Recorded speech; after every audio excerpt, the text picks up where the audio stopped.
All right. What's up, everyone? Welcome to the new time for AIMBOT. So in case you are unaware, this is AIMBOT, a show all about FPSs, third-person shooters. Satisfactory, which we're doing today, counts because there's a gun in it. Those are my rules, and I make the rules for the show, so it can be whatever I want to. That said, if you haven't seen this before, so this is a new time for the show. I used to be on Tuesdays, but now I'm on Wednesdays at 7 p.m. Eastern. So, hi, everybody. Welcome. Hope you enjoy shooters and the like, and that's pretty much what you're going to see here from me. Sometimes I get a little more inventive with it, but usually it's going to be pretty bog standard stuff. A couple quick announcements before we get into it. Frame Fatales, GDQ's all-women's speedrunning community, has its next event, Flame Fatales, coming up August 13th to the 20th. Schedule is live at gamesdonquick.com/schedule. And if you want to check it out, !FF in Twitch chat to submit prizes and get more info on the marathon. And the most important thing is Games Done Quick is hiring. If you have experience in web design and development and want to help overhaul our website, or have experience in social media creation and want to help out at live events, go to gamesdonequick.com/jobs to apply and check it out, and come work with the HotFix team and the mainline team. I think we're a lot of fun to work with. So, with that said, so this run, I've had my eye on this run for a while, right? So this was, I've always been fascinated by Satisfactory runs. I think they're really cool. The math and the strategy involved in them is something that I could never personally figure out, but I love reading the documents that all the runners generate for them. This run specifically, 4-package, in the previous patch before all this was discovered was, I think, 17 hours, and that was with a team of people. And then the Satisfactory runners found a glitch that breaks the game in half, and now the run is under 2 hours. So, without further ado, take it away, Epiphany. Hello, everybody. Thank you, Amy, for the introduction. I'm Epiphany, and I'm going to be running Satisfactory today. Like you mentioned, we're going to be going through the whole game as it is right now, from start through the end of the 4-package, or the 4th space elevator package, which is conventionally or currently known as the end of the game. I'm going to be accompanied here by Spider, who is another speedrunner of Satisfactory. He's done a lot of investigation into this bug, which we've been calling 007. He's helped figure out ways to make it more effective, as well as ways to undercut the power, which I'll be demonstrating during this run. With that being said, I'm going to prepare a new game here, and as soon as we get the right spawn, this is the only RNG in the run, really, but as soon as we get the right spawn, the timer's going to start. So here we go. Keep account of how many spawns we get. Yeah, we got the wrong start. Off to a great beginning. Let's see if we can get it on the second try. Like Amy mentioned, this is a 2-hour run, but because of the spawn RNG, we upped the estimate by 30 minutes. And we got the right one. Let's go. So the first thing I'm going to be doing here is a little bit of movement tech. I'm also going to jump into advanced game settings and set all the creatures to passive. That way I don't get attacked while I'm doing this run. It's a setting that was updated in the most recent version of the game. And the other thing I'm doing here is setting up a hotbar. So by setting this up before I get to the factory building, I'm collecting resources and also hopefully going to be able to start building stuff as soon as I get to the right destination.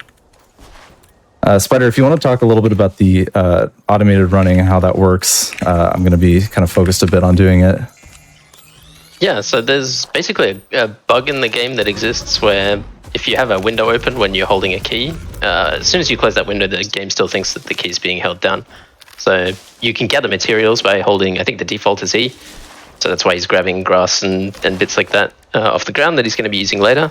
As long as he has activated the glitch, he doesn't really have to do that. So he can hands-free with his shift key, no E key, and that'll just all happen in the background, which just makes moving around a whole lot easier.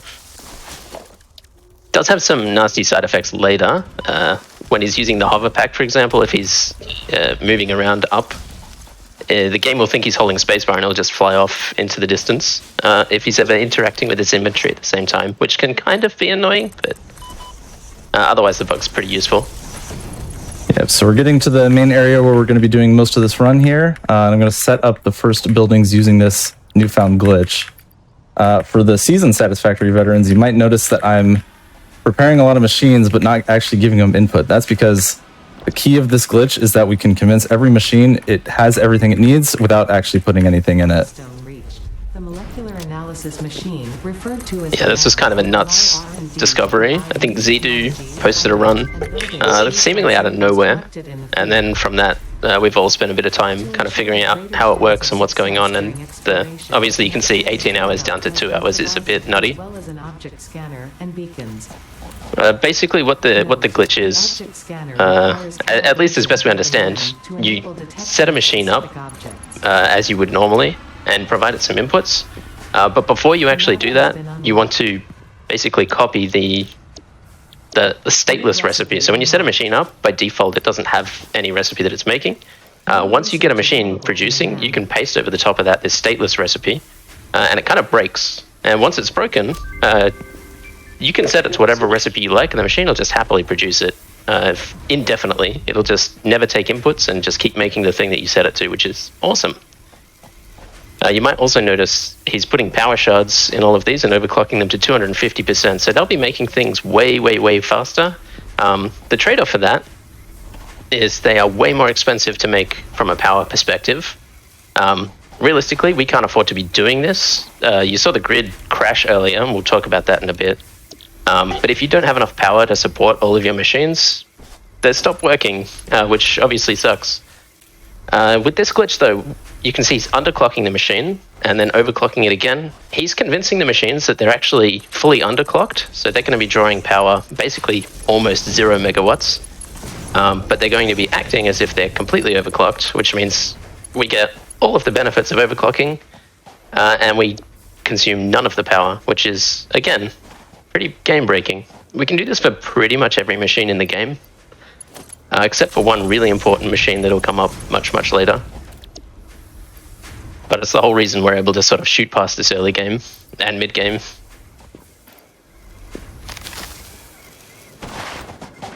Yep, so one big... sorry, you go. I was just going to say, so the thing I'm trying to do right now is prepare all of these machines so that I can easily get the 2 most important starter milestones of the game, resource sync bonus program and part assembly. You can go ahead and keep talking about it, though, while I try to remember what all these numbers are. Yeah, it's just sort of juggling things in your head, remembering how much of every different thing you need. As he said, he's getting milestones at the moment, so in the game of Satisfactory, to actually complete the game, we're building a bunch of project parts. So there's specific parts that the company needs us to make, but to get those, we sort of have to unlock our way through a tier tree of different components and different machines. To get through that tree, basically, we have to prove to the game that, hey, I can make all of these different things. So it asks for you to submit, a stack of plates and a stack of wire and a stack of screws here and there. Realistically, that's all we actually need to be doing at the moment to be progressing through the game. So he's currently setting up a whole bunch of machines that will make those things for him in the background, so he can then turn them in and unlock the next sections of the game. Yep, and now I'm preparing to make a bunch of things that are not going to be useful for the factory itself, but they will be useful for something that we like to do during speedruns, which is buy the items we need rather than produce them. What I'm doing for that is, and that's the key of the resource sync bonus program milestone, it's by unlocking that I can donate these computers that I found, as well as a bunch of other stuff that I'm making, to buy the parts that are actually important. Yeah, we rely pretty heavily on the awesome shop in this game, or in this run at least.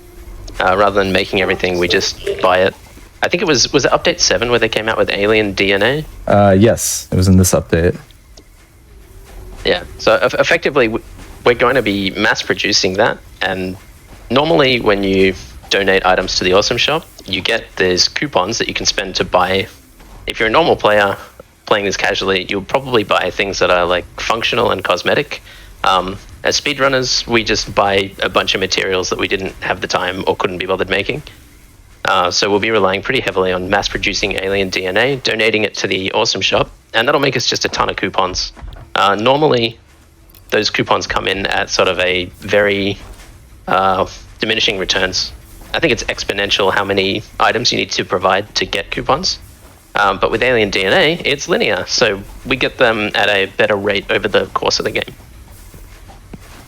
Yeah, so I'm just about ready to submit the first 2 milestones of the game. There's one, and then we're going to go ahead and double submit the second one, which is actually not supposed to happen. Assembly of parts can now be automated. Project assembly parts can now be Yeah, you can see there's a 5-minute timer in the top right of his screen. Every single time you submit one of those milestones, this is the mechanic that sort of unlocks the next section of items for us, or the next tier of buildings. Every time he submits one of those, he can't submit another milestone until that timer hits 0. Fortunately though, we can actually provide the materials for multiple components or multiple milestones at the same time. And as long as those have all been satisfied, we can press the button on as many milestones as we like, and it will only sort of charge us the time for the latest one that we submit. So it'll kind of override all the previous ones in terms of how long we have to wait. So that's something you'll see all throughout this run. He'll either be getting multiple milestones at once, sometimes because he needs both, or he might get a milestone literally just because it has a shorter time to wait. So later on, some of the milestones get very, very time expensive, 15, 20 minutes while you're waiting. But he can actually pair those up with something that takes maybe 2 or 3 minutes, and then he only has to wait that 3 minutes instead of 20. It's one of the main ways we get the drastic amounts of time down in this run. Again, casually, you probably don't really you wouldn't notice it. It doesn't really matter that the shuttle's kind of coming back. Yeah, so what I'm prepping to do right now is make the first actual objective parts of this game, smart plating, which is going to satisfy our first major milestone here.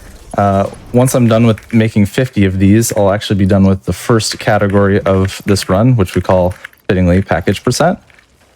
But also when we do that category, we don't make this many assemblers because, well, we do it in less time. Yeah, something also worth mentioning with the 007 and the power glitch.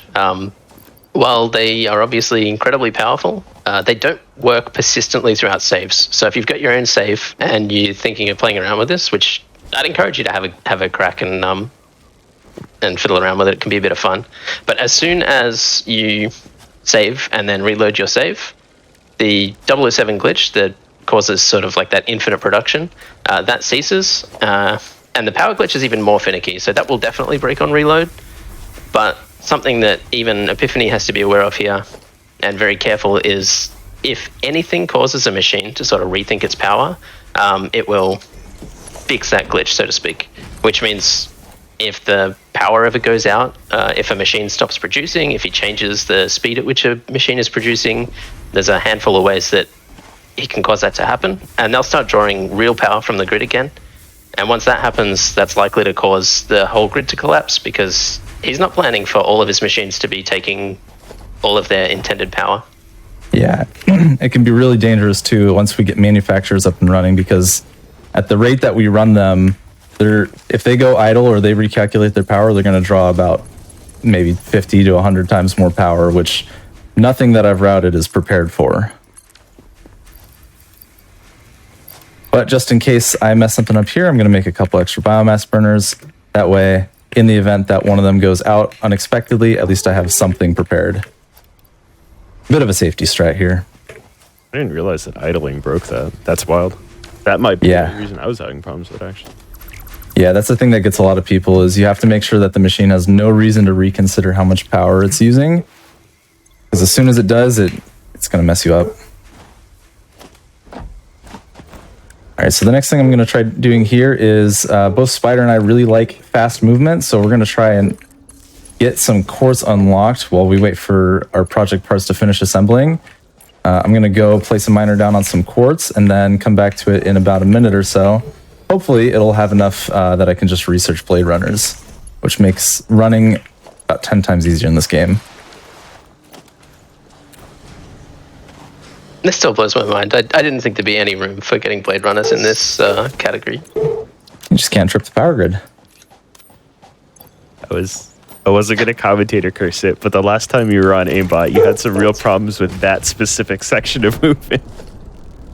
Yeah. I remember you getting stuck underneath the conveyor belt for like a minute. Yeah, that was embarrassing. This is good. It's also one of the reasons we really like Blade Runners. Yep. Something that's not necessarily obvious. You can see him running up and sort of pressing his face into machines here, and then things are magically entering his inventory. What he's actually doing is copying and pasting a recipe back into the machine.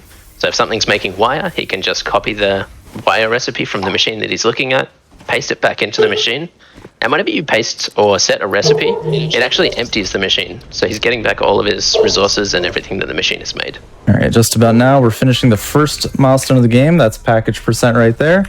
But we're going to move right along because we are not done. Quarter of the way done, right? Just about.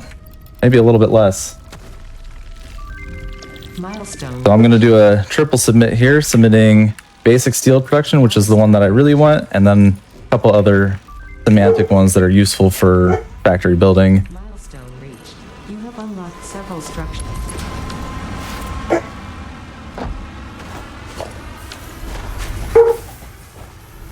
Also going to go ahead and start producing a little bit of steel, but more importantly, we're just waiting for this 2-minute timer to come back. This is why we submit base building here.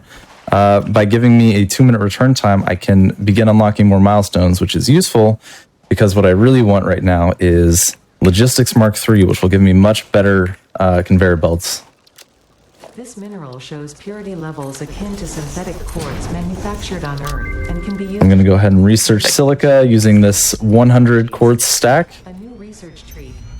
And New resource. if all goes well, I'll be able to buy some silica. There we go. Going to buy a couple other things that I'll be needing soon, just not yet. And let's research Blade Runners.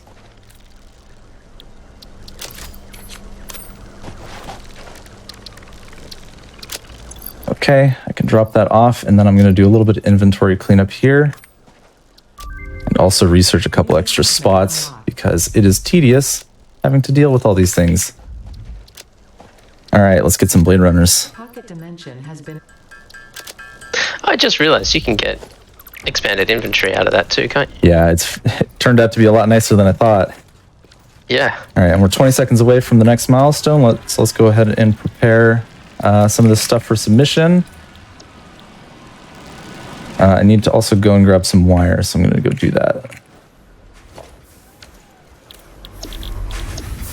I'm going to be taking advantage of these Mark III belts by making a lot more alien DNA, and once I get the advanced belts, I'm going to be putting those directly into the Awesome Sync, so that I get a lot more coupons out of it.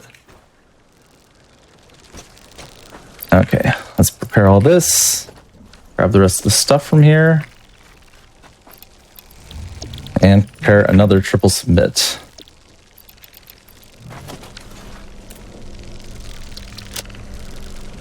Buy a couple more things that I forgot earlier, and with that, we'll be at advanced steel production. Milestone reached.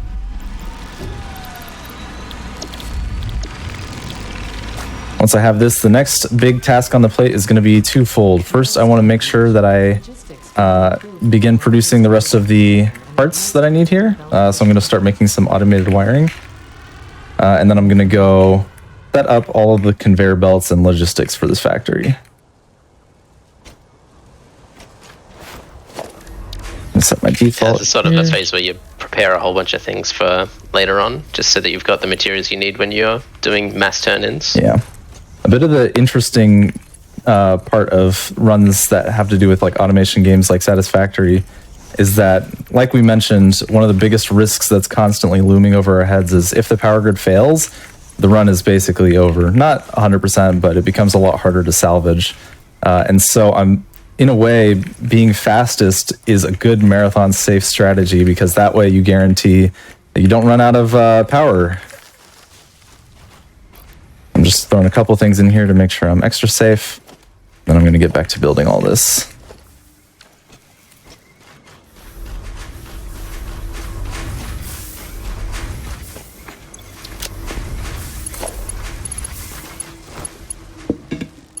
So Handy little. So you go ahead. I'm just gonna. I was just going to say, handy little tip that you can use even if you're not using glitches or anything like that. On the right side, you can see he's got the space elevator there highlighted and materials and in a to-do list. You can actually use that as a checklist just so you can keep track of how much you have in your inventory at a given time without having to constantly stop and open it up. Just a nice little tip that you can use casually. Okay, so I've got most of the logistics set up, which means that the next thing I want to do is begin making versatile framework, the last project part for this phase. I'm going to convert everything over, and then I'm going to work on building the space elevator again. Oops. Yeah.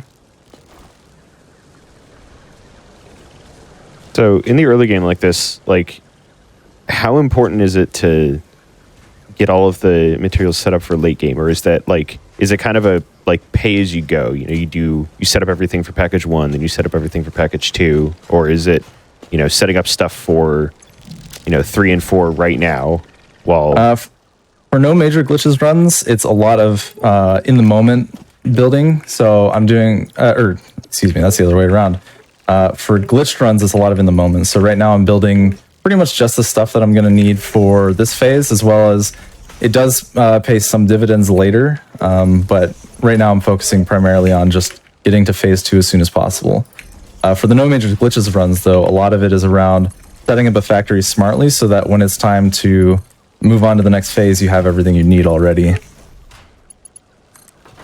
And so a lot of that is like setting up heavy modular frame production, like well in advance, so that by the time you need them at high capacity, you already have a lot prepared, kind of like pre-producing. But yeah, like I mentioned here, because we can buy a lot of the things that we need for the milestones, it becomes a lot of how fast can you build the parts that you need right now. Okay, I guess the secondary question is, how do you remember which things go where? Because I've been paying attention. I would have forgotten which machines do what at this point. That's a great question. A lot of trial and error combined with practice, but mostly the trial and error part. What I try to do is at least set up everything the same way every time, so that I can lean on a couple consistencies. Like I always convert the first row to versatile framework, for example, or excuse me, to automated wiring when I'm doing this. I always try to buy the same things at the same time, because anytime you have to adapt, it ends up like right there. You end up doing something incorrectly. I usually don't buy screws earlier, but I did this time, and now I've spent a coupon I didn't need to. It's kind of interesting because the run doesn't really have any RNG or anything like that, but there's so much going on and everything is sort of so freeform with the fact that you're never going to be in the same place doing the exact same things at the exact same time, that you do still have to adapt a little bit. All right, so we're going to plop down the space elevator for what should hopefully be the last time, and we're going to start shuffling parts into it.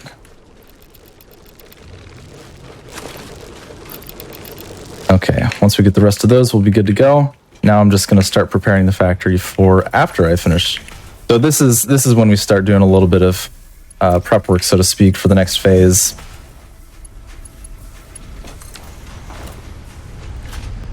Okay, so I've got... Yeah, over the course of the run, he's going to need a lot of concrete, a lot of wire, a lot of cable.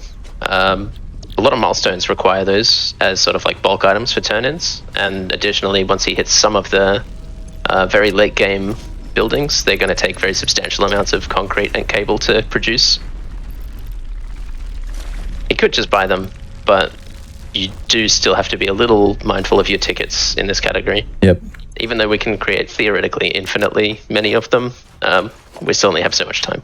Yeah, that's one of my favorite things about Satisfactory speedruns is every time you get faster at one thing, you end up shooting yourself in the foot somewhere else. And so, for example, every time I've made a time improvement to this run, I'll end up not having as many coupons, which means that I either have to wait or I end up making a mistake somewhere else in the run. And you kind of have to constantly adapt to how fast you're running. Something that makes this game very unique over other automation type games. So here's the second package. In terms of milestones, we're halfway done. In terms of the run, we're almost a quarter of the way. Can you tell that the late game gets very dense? So I'm going to prep up another double submit here. Buy some parts for this milestone because I haven't made any of them. one, and then that's 2 of those. Let's buy all that.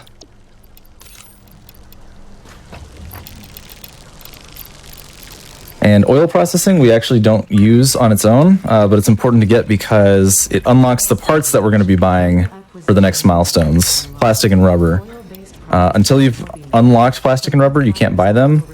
So getting this milestone as soon as possible is useful, if only so that you can get on to the next milestone sooner. To minimize the chance of expiration during out-of-base activities.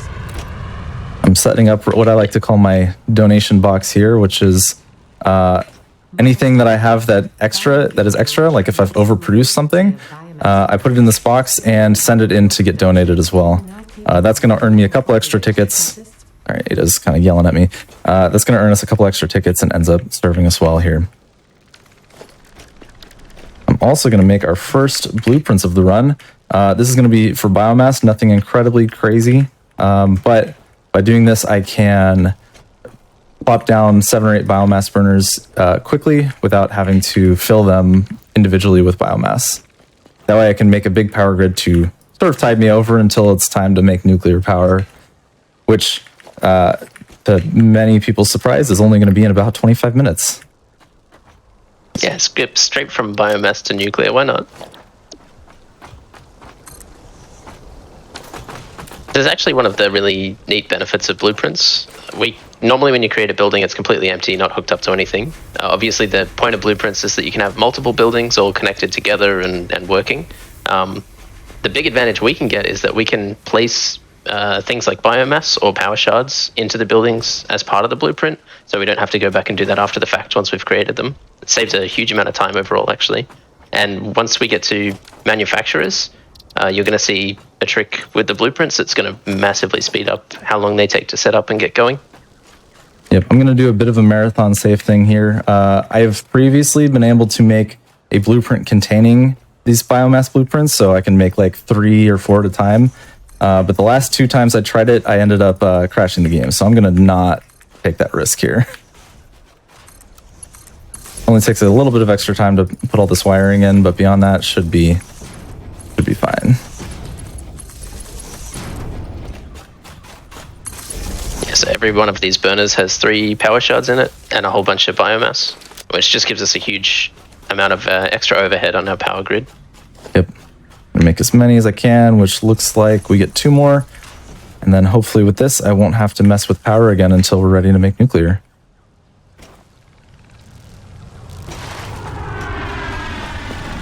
We're also probably going to get hit by those bees a lot by the spawn. That's okay. Set to passive, by the way. Set to passive, but they will still hit you as long as you collide with them. While they are not actively hostile, they still hurt, I guess. Okay, let's get all this stuff, and we should be ready to submit industrial manufacturing, which will unlock the manufacturer. There we go. Milestone reached. The truck allowed. Now let's make some manufacturers. Once again, trying to underclock them so that we draw as little power as possible. I'm going to set this one up. I'm going to copy the empty recipe while I have it, and then I'm going to go ahead and refill it. So just like the biomass burners, we're dropping in enough stuff that I can trigger the 007 bug as soon as I plop the blueprint down. So I'm going to save that one, clear, and then I'm going to build a little stack.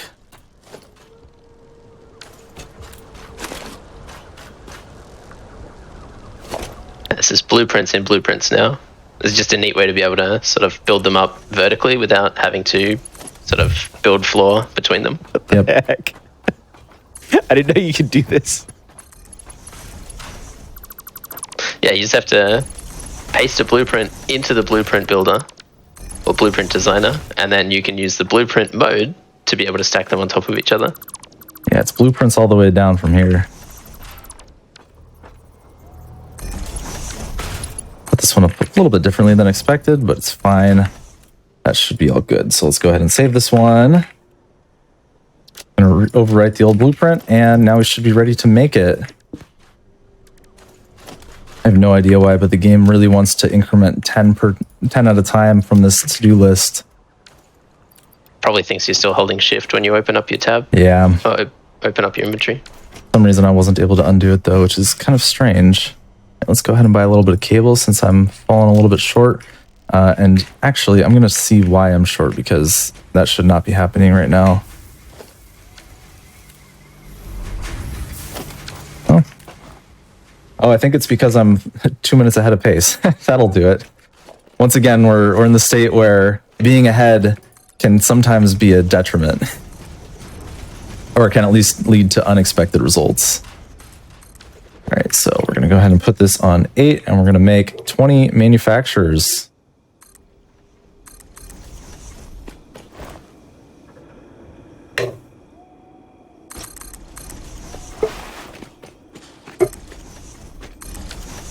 Make it one more. There we go. All right. Now, I don't remember how much of power grid I made, so just to be safe, I'm only going to connect 5 of these blueprints at a time. There's an interesting thing that Spider discovered, which is even though we have these underclocks that they'll be drawing very little power, they, for a brief moment, draw 100% power. So if I connect too many of them, I could trip the power grid. And like we talked about before, if I do that, I'm going to have a bad time. Yeah, I think they'll, when you plug a machine in, regardless of its settings, out of the sort of blueprint mode, the second it starts producing, it'll be at 100% until something changes and it updates its power again. Yep. All right. So now that I've got these all cleared out and prepped for overclocking, I'm going to start making some modular engines. My goal is to make a row here producing modular engines and then make one more row of 20 manufacturers for a total of 40, which I will be using to finish up this package.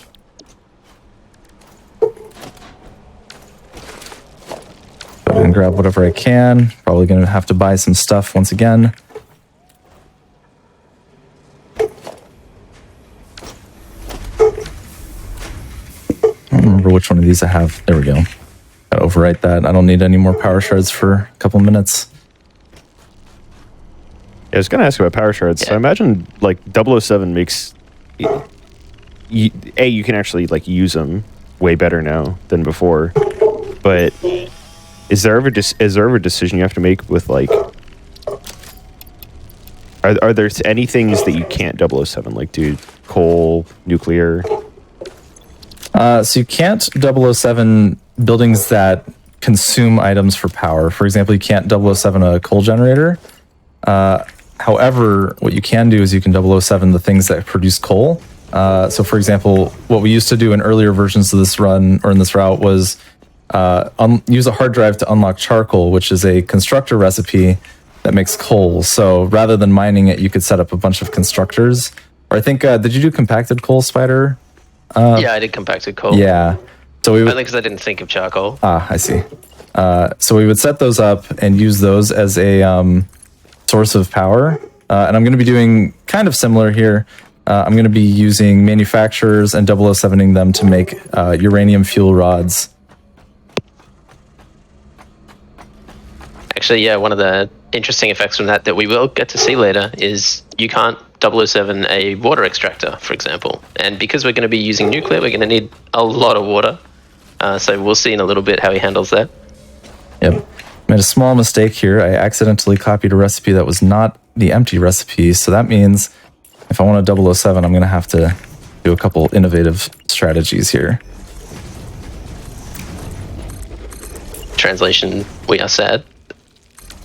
At least I not a power didn't grid mess it up. Yeah, it could be worse. All right, so let's plug in the rest of these. At least 007 them.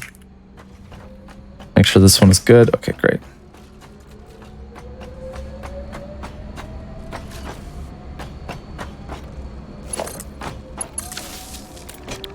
Last time I ended up in a similar position to this, I accidentally fell off the cliff. We're going to try not to do that today. At least you got your Blade Runners to get back up, right? That's true. Well, I would probably just put everything in a box and respawn. True, true. I have successfully one time been able to jump off the cliff and land on a storage container, thus avoiding death, but it's only happened once.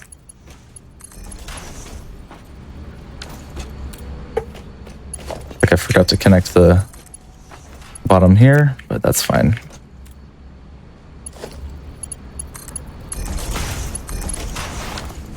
As long as they're still producing. As long as they're still producing, that's right. Okay. So yeah, now what I'm going to do is I'm going to attempt to just connect everything back together and make a big old conveyor belt for all of these parts. If I do everything correctly, by the time I'm done, we should have nearly enough project parts to finish the run, or to finish the third phase, not the run. We're not even done with the last half of it. Yeah, so that every tier gets exponentially more time investment required and materials required. It makes sense from a regular gameplay point of view because everything sort of compounds on all of the things you've done before. Yeah. So you're sort of using the factory that you've already built to create bigger versions of it and sort of ramp up production. Obviously here we're cheating substantially in that department. That's fine. I already learned everything once. Why would I have to do it again, right? Yeah, exercise for the reader. Let's see. Okay, I think that should be putting everything into the space elevator. I think you've got the last one of that looping back onto itself. Yes, I do. No, actually, it's coming out the end. It just looks strange, yeah. An aesthetic choice. Aesthetic indeed. Okay, so the next thing I'm going to be trying to do here is I'm actually going to make a container for storing excess parts, and my goal is that by the time I'm done with this milestone, I can actually have a bunch of heavy modular frames and computers, the other items that manufacturers are good at making, stored up in here so that I can avoid having to buy them during the next phase of the game. I'm also going to take this opportunity to convert all of these assemblers over to something useful. We're actually making building materials now. Might be the first and maybe last time I do it. By making a bunch of motors, I can similarly avoid having to buy them because even though we can create infinite money, that money still takes time to print. So we'd like to, if we can avoid it, not be gated on that. I'm just setting up these assemblers to make pretty much every part that an assembler could make. And let's make some modular frames. That should just about do it. I'm going to go ahead and check on the power grid before I have any disasters. Maybe just in case. Set that up. I do have a hard cap of 2 minutes you can see in the top right before I'm allowed to submit anything else. So I'm not hyper pressed for time. Those bees are going to get a little bit annoying though. Yeah, that's actually something I was going to ask for later. Like how constrained are you by the shuttle coming back? Because like I know it's sometimes in later things, 7 to 8 minutes in between, and even though you didn't unlock a bunch. Yeah, that's a great question. The current route that I have tries to optimize for as little turnaround time as possible. In fact, this might be the longest wait that we're dealing with, and the reason that I'm comfortable waiting this long here is because I'm still spending time producing all the project parts, as you can see. We're not even done with the modular engines yet. So because of that, I am okay having a little bit of downtime just by virtue of, well, I'm waiting for other things anyway. Most of the unlocks I'll be doing afterwards, I actually have a note sheet. Most of the things I'm going to be producing later or unlocking later, I'm going to try to couple them with a milestone that takes less than 5 minutes to come back so that I don't spend too much time waiting. All right, so we're going to begin converting these machines over to building materials. I believe that I'm actually done with the milestone, but just to be safe, I'll go ahead and double check that before I convert them all. I'm going to turn this one into heavy modular frames because I'll need that to stay there and I don't want to go look at it again. Looks like we still have 40 to go, so maybe I won't update it quite yet. But every modular frame I get, I'll just be putting in by hand. Little trick you might notice when he's running up to bins, quite often he's pulling out his disassembling tool. That's not because he wants to disassemble the bin, it's just that's the fastest way to be able to see what's inside of it. Yeah. Any machine or anything that you're going to disassemble, it'll show you the resources that are inside of it when you hover over with the tool.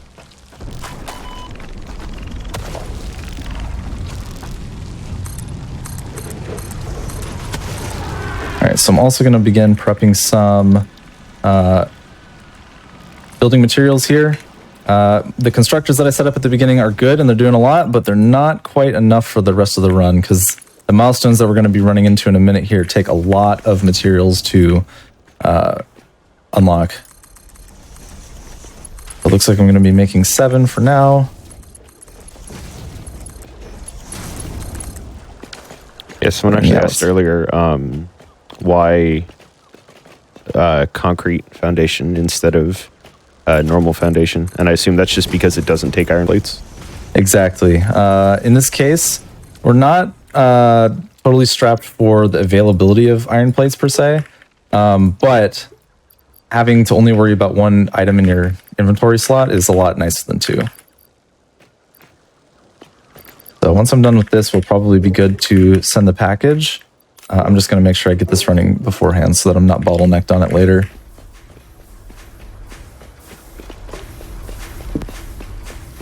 Okay.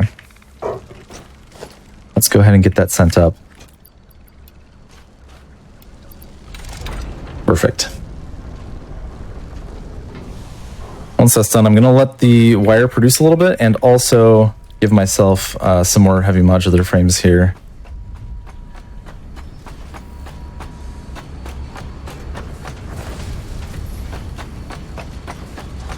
Yeah, this whole section where you are basically turning in a ton of different tier 7 and 8 milestones back to back is a bit of an interesting one to route, because most of the time is just spent running back between the shop and different boxes getting materials. Yeah, so I'm going to go ahead and start making more containers for storage because these are filling up quickly. I'm going to grab 3 of those, I think, and as much wire and concrete as I can hold. And let's go ahead and see how much wire we've produced. Hopefully near 1,500. Looks like I'm good.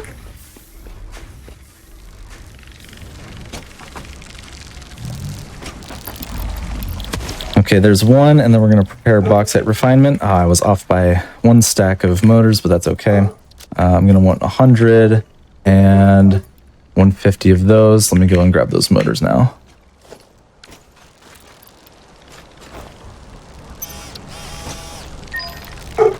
More of this so I can buy rubber. That's going to be the last thing that we need here. And with that, drop them in. This and improved melee combat is going to be the smallest double submit that I do, probably till the end of the run. Oh, I lied. I'm going to submit part assembly alone. But other than that, the next thing we're going to do is a submission of 4 parts at the same time. Aeronautical, logistics, hover pack, and advanced aluminum production. I'm doing a quick little look-see to make sure that I have a good mental picture of what I need to make. And now I'm going to update my manufacturers. So instead of making computers, I'm going to convert the back half to making all radio control units. We're going to try not to jump off the cliff here. It's always a bit of a heart leaps into your chest moment when you miss where you're intending to go. Yeah, especially I have to ask, am I going to plummet to my death today? Especially with that bumpy the tops of manufacturers are. Yeah. Keeps you on your toes for sure. Okay. That should be good. We're going to need a total of, I think, 108 computers. I'm going to take the project parts in here and put them in my little overflow donation box. And then that should be just about it. 2 minutes until we can submit this. Let's go ahead and see if we have enough wire. I did not know you could sync project parts. Yes, you can. And it turns out to be they are worth a lot more than you would expect, actually. Okay, looks like we're at 1,500. Not quite as many as I was hoping for, but that is not too shabby. I'm going to go ahead and start putting these all in a box so that I don't have to get them all out by hand every time. Yeah, this is definitely the point in the run where that extra inventory that you're able to grab, or extra inventory capacity, is going to come really, really handy. Yeah, I'm so excited I got that. That's so good. This is actually my first full run where I'm taking advantage of it, and it has been nice. Yeah, I know this is the point where normally I sort of get back or get stuck wandering back and forward between boxes for 5 minutes, just wasting time. Yeah, that's probably still going to happen, though, if we're being honest. But hopefully just not as much. I'm also going to need to buy a few things, aluminum casing being the biggest one, as well as 2 encased industrial beams. Oh, I'm already loving this enhanced inventory space, though. Normally I'd be juggling a lot of stuff, trying to like figure out how I can fit it all.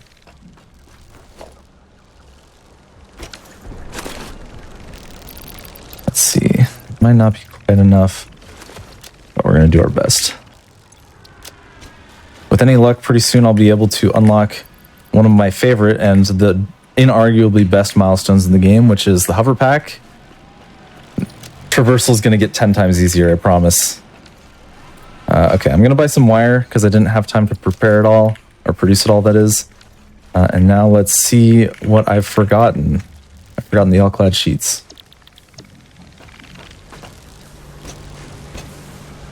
At this point, though, it's probably going to be better for me to just buy them rather than produce. I think I only need maybe 2 orders, but I'll do 3 to be safe. Grab all those and plug them in. So there's advanced aluminum. We're going to need aeronautical engineering, hover pack, and logistics Mark V. Looks like I got everything except for the motors. Let's go grab some more of those. Thankfully, I have 650, so it won't be a problem. And let's go ahead and put that in here. So this is going to be the... I didn't grab enough. Here's that running back and forth we were just talking about. Yeah, here it is. On full display.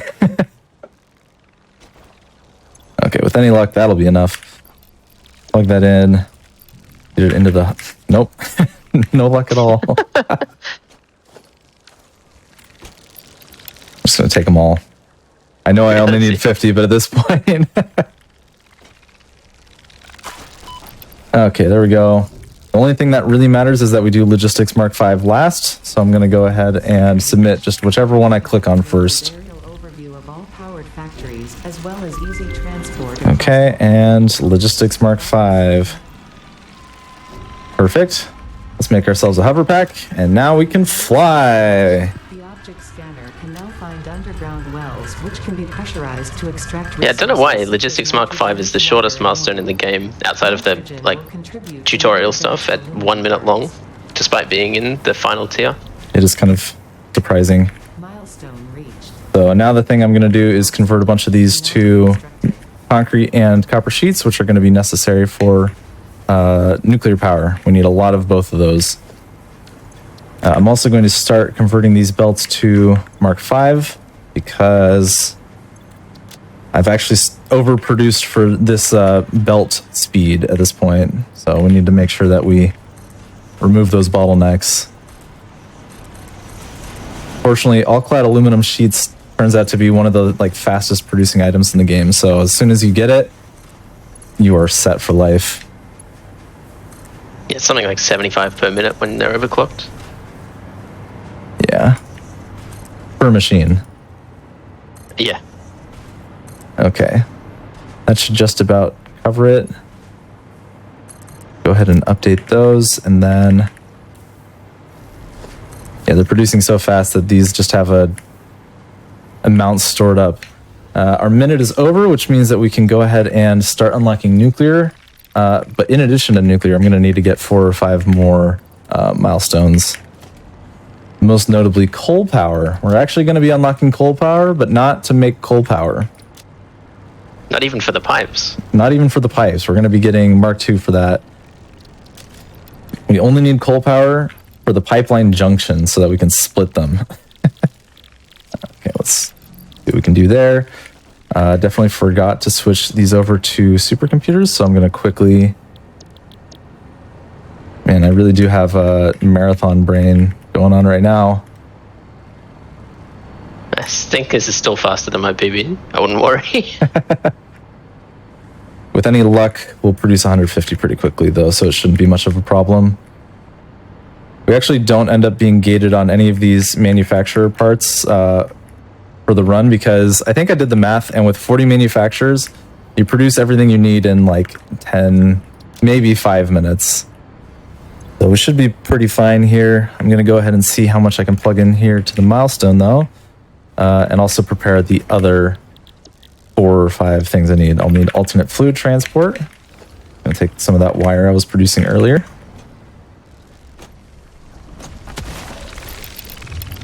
And as well as heavy modular frames.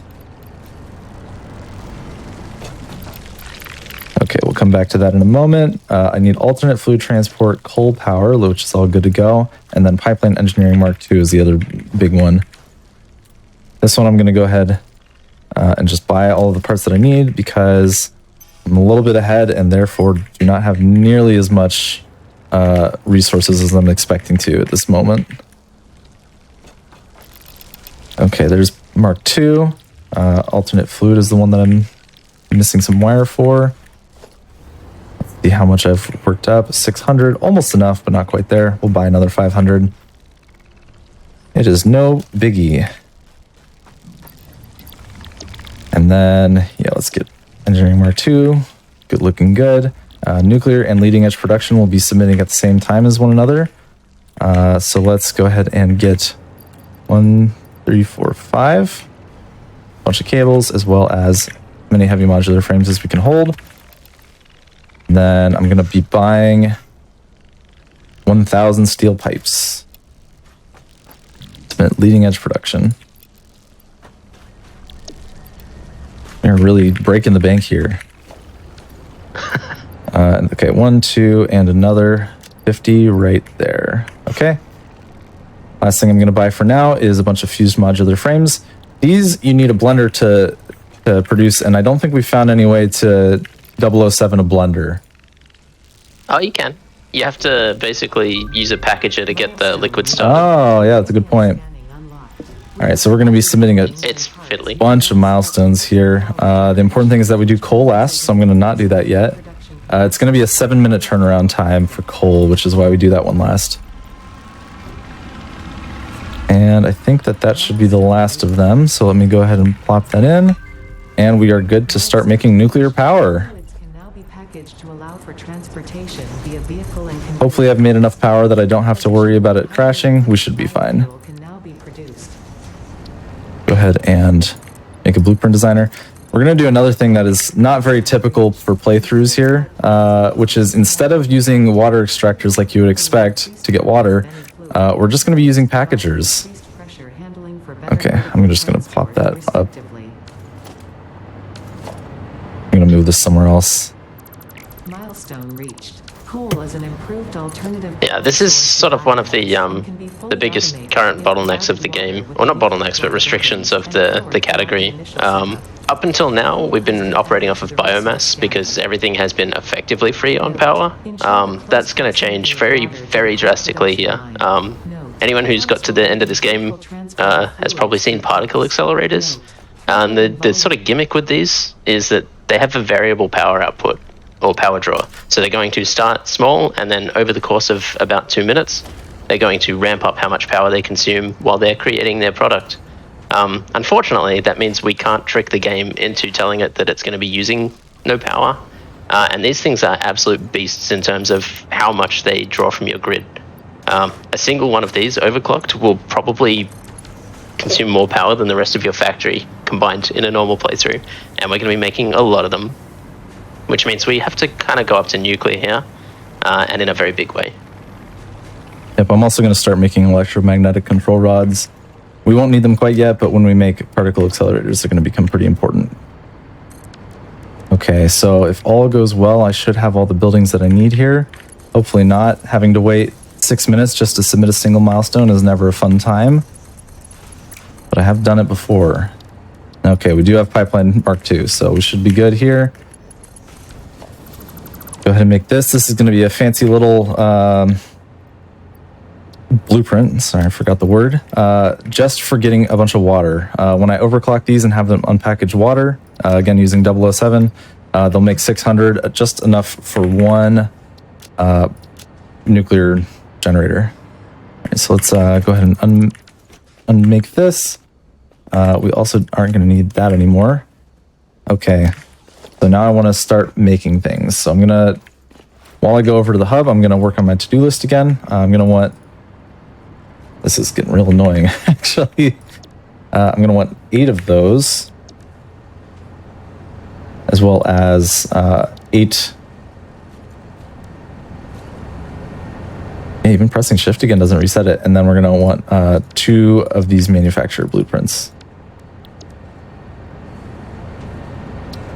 Okay, drop those in, and it gives us exactly what we're missing. Looks like the main thing is just going to be a couple supercomputers. I'm also going to store what I do have so that I don't confuse myself. Now's probably also a great time to research some more inventory space, isn't it? Never a bad time. Okay, let's get those. And that's the reason that I've been holding on to these alien parts for so long, is they allow me to get 3 more slots in addition to the slot that I'm not using to hold the alien parts. Perfect. Okay, there we go. We're going to want a couple of those. I think a bunch of all-clad sheets. Let's see here. Yeah, I'm going to be doing a bunch of math if you want to talk about something interesting, Spider.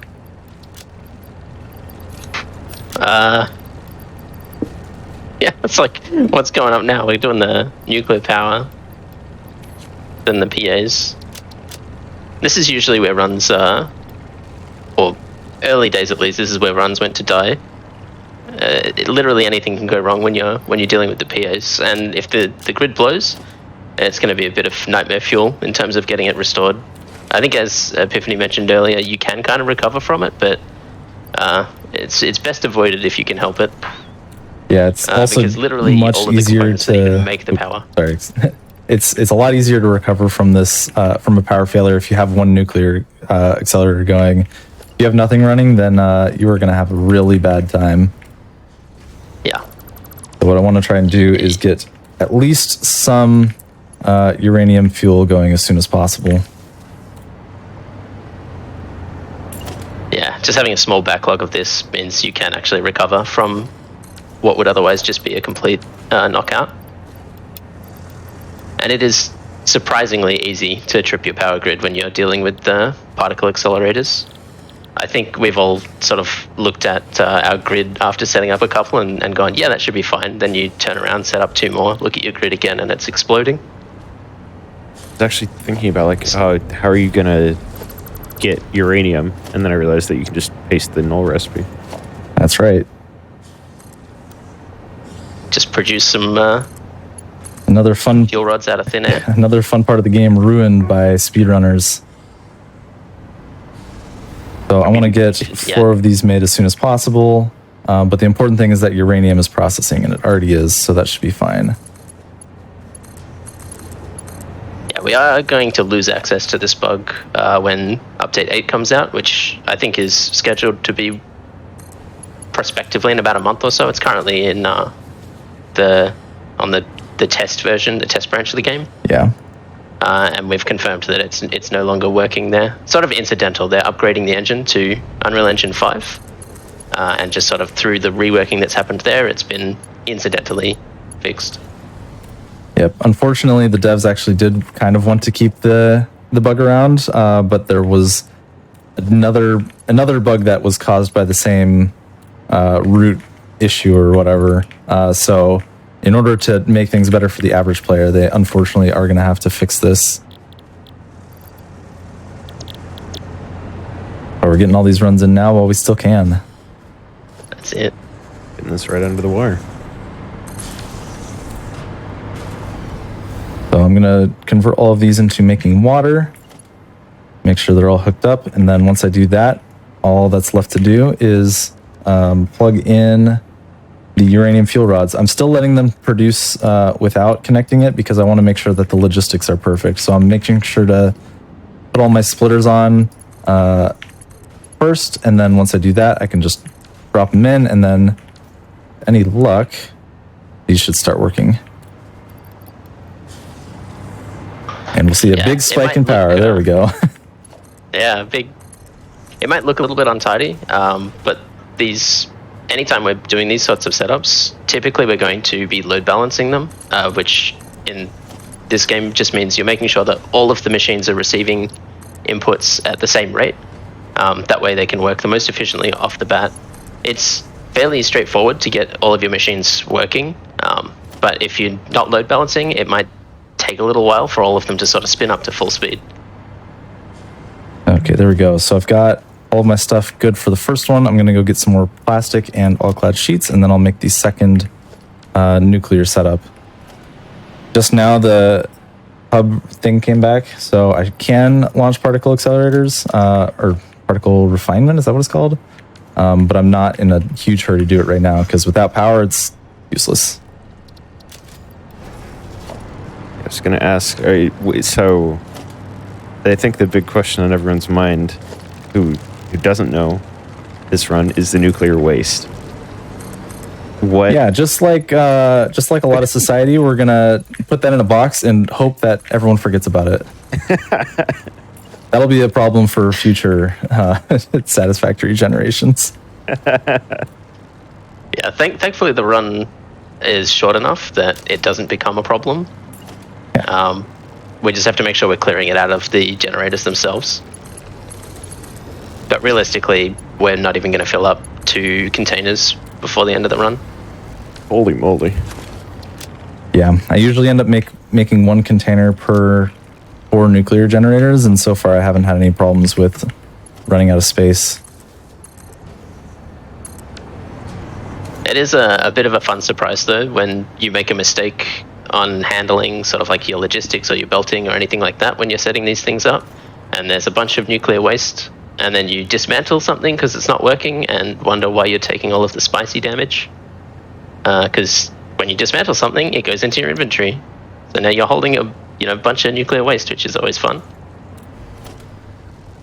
There we go. I've prepared the last to-do list before particle accelerators, so I'm going to go ahead and make sure I have all the right things here. A lot of comparing numbers. It's very exciting. It's a math game after all. Right.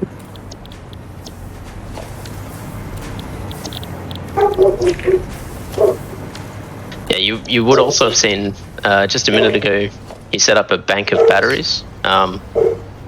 Normally, it would be nice to get those set up earlier and just have a bank that we can draw from. Unfortunately, biomass spawners will only consume materials when something is spending that power, and batteries won't count for that.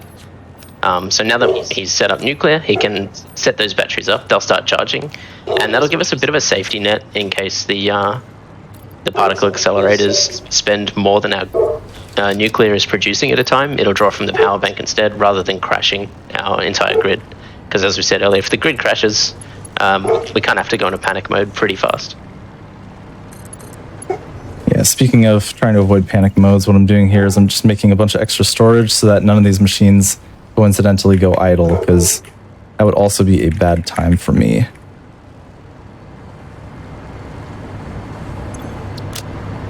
Like I've got some floating supercomputers.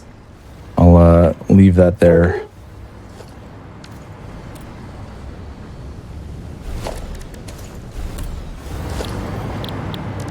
Okay, here we go. Let's go ahead and drop down a couple more manufacturer blueprints. Oh, I'm just messing up all the hotbars here. All right, that's going to be on 8, and that's on 9. So what's your plan for power to particle accelerators? How many do you intend to make? I'm going to start with 20, and then once I'm done with that, and I'm sure that it's working, I'm going to move up to 30. One of the kind of interesting things you have to balance here as well, in addition to, not breaking the grid and all that, is what order do you want to produce everything in? Because of the fact that in the top right, you'll see like my goal is 4 different space elevator parts. Because there's 4 of them, I have to constantly be deciding which one is the most important at this particular point in time. Ideally, I set them up at a rate where they all, produce at the same rate and finish together. But it's hard to do that because the most efficient way to build is to do one thing at a time rather than splitting your focus. So there's a little bit of how much am I going to min-max versus how much am I going to just try and balance everything out. Yeah. Also, if you've ever tried to do this last milestone in a sort of legitimate glitchless playthrough, you might have encountered the ADS, the first project part that has 4,000 listed there. If you've ever done that, it might have made you cry. So maybe avert your eyes when you see how Epiphenally handles that in about 30-40 minutes. Yeah, it is the bottleneck for every no major glitch run, but in the case of this glitch run, it actually ends up being the fastest thing for production because it only needs an assembler. So ironically, it's actually going to be the last one I put together. Yeah, normally the components that go into it are some of the most complicated sort of logistics chains all the way through the game. But we kind of bypass that with 007.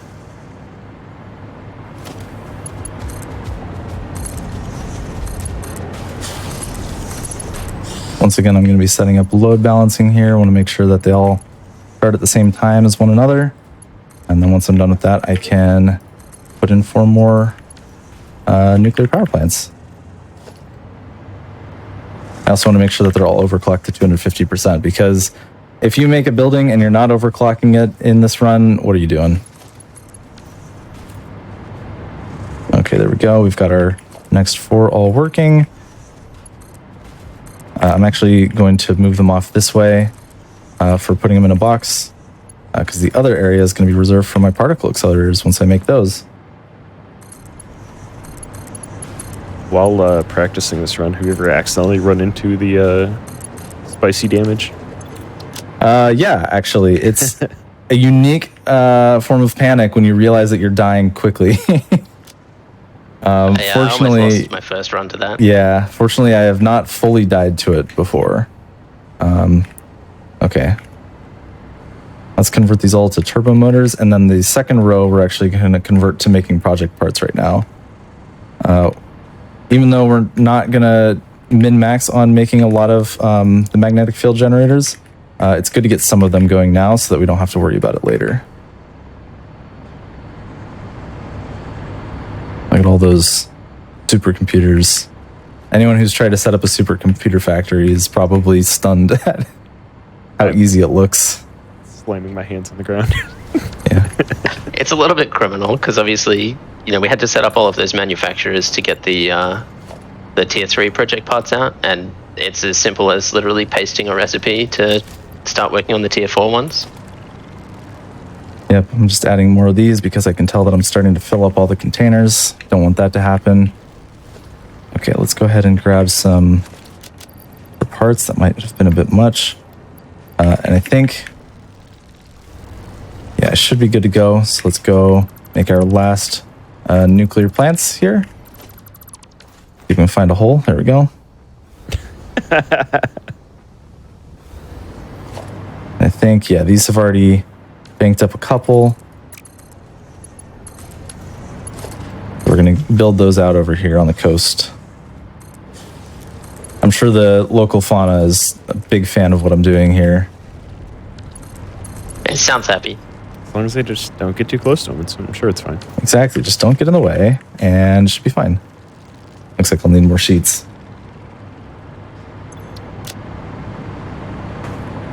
We need a bigger inventory.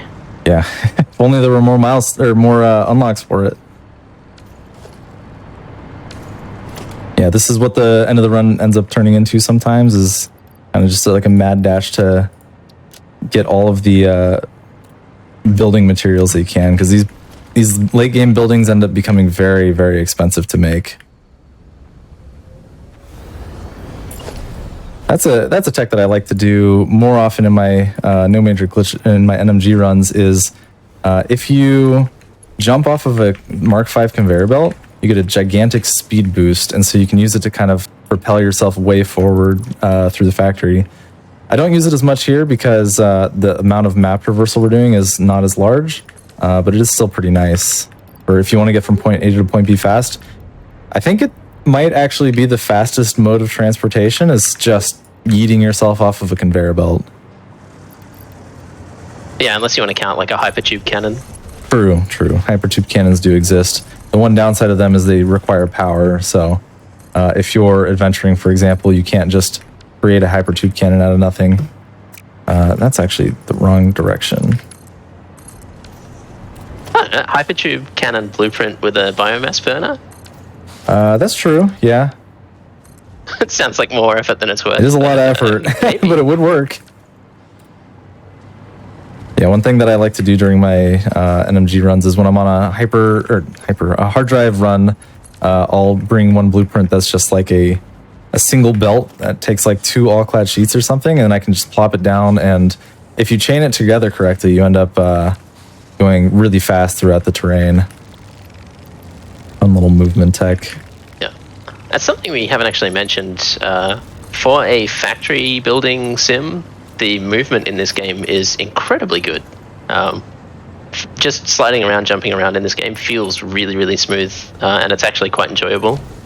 That's true. The developers had no right making it as fun to move in this game as they did. Especially once you get blade runners, which let you move faster, jump higher, all of that sort of stuff. All right, and there are 4 more not particle accelerators, 4 more nuclear generators. With that, I'm pretty much good to start making a lot of particle accelerators, so I'm going to go turn in that milestone. I should hopefully have enough coupons in the awesome shop to buy the parts I need as well. Yeah, so this is where sort of that power bank is going to come in handy a bit. Yep. Unfortunately, a single battery can only store a certain amount of power per minute. So most of what we've been producing has kind of not made its way into the power bank. But it's important to have the overhead so that when we do start producing, we're not immediately dipping into our savings funds there. Exactly. A bit of healthy pre-skepticism on my own building abilities. Yeah, safety first, yeah. Exactly. Okay, so we are going to prep the to-do list one more time. I'm going to drop some stuff in here so that I can figure it out, and then we're going to start picking up everything we need. Looks like I'm going to need the turbo motors, 100 more of those. A lot of numbers going on once again. Yeah, this is a sort of point in the run where we're just trying to maximize the number of important things we can get in our inventory, because every single one of these buildings costs, I mean, as you can see on the to-do list, there's a fairly substantial amount of parts going into these. Normally, that would just be a case of complexity, making sure that you can get, turbo motors and fused modular frames, for example, are very challenging to produce until you've got sort of very strong assembly lines set up. In our case, though, it's just a matter of fitting all of the different bits in our inventory. And he'll be purchasing some of those from the shop, because cooling systems and fused modular frames, for example, those come from a machine that we haven't interacted with. It's possible to set them up using the glitch, but it's also extremely fiddly and time consuming. And given that we have the tickets, this is like one of the best things we can be spending them on. Yeah, this is where all of the setup I did at the start for Alien DNA ends up paying off handsomely, because if we hadn't been donating so much, because of that exponential drop off in how much you get for each thing you donate, it ends up adding up a lot over time. So producing all that now, or way back when I did, ended up being a big gain. And what am I looking for here? Yeah, Yes. I know my first few attempts at this category, I was basically just setting up DNA farms all over the place to make coupons and just buying literally everything. And even then I was sort of struggling for coupons at some points, because some of these items just are so expensive to buy. All right, once this is done, I'm going to need this part in order to set up the 007 glitch once again, but as long as I have one, I'm good to go. Yeah, and I remember, actually, for people that are coming in after the run starts, you guys want to go over the 007 glitch one more time? Just so I don't have to guess at it and then get it wrong. Yeah, do you want to or do you want me to? You go ahead, Spider. Yeah, so really short version of it is when we set up a machine, by default, it has an empty recipe that when you interact with the machine, it asks you to select one. What we actually do is we copy that recipe out of the machine. Then when we set up a bunch of machines after the fact, we start them producing. So, for example, you're going to see him here approach these particle accelerators. He's going to select the nuclear pasta recipe and then provide enough inputs for them to be able to start crafting. As soon as they've started, he pastes over the top that blank recipe that he'd copied earlier. But what's actually happened, as soon as we paste that blank recipe, we've tricked the game into sort of breaking the machine. The machine was already working, and it's kind of convinced that it's still working and it still has all of the inputs required to produce. And it will just happily produce once we select a recipe again. So here he breaks it, selects the recipe that he actually wants, and it will just produce indefinitely without consuming resources. So he gets his pressure conversion cube and he gets his copper powder back out of the machine, and the machine is convinced that it still has all of those things indefinitely.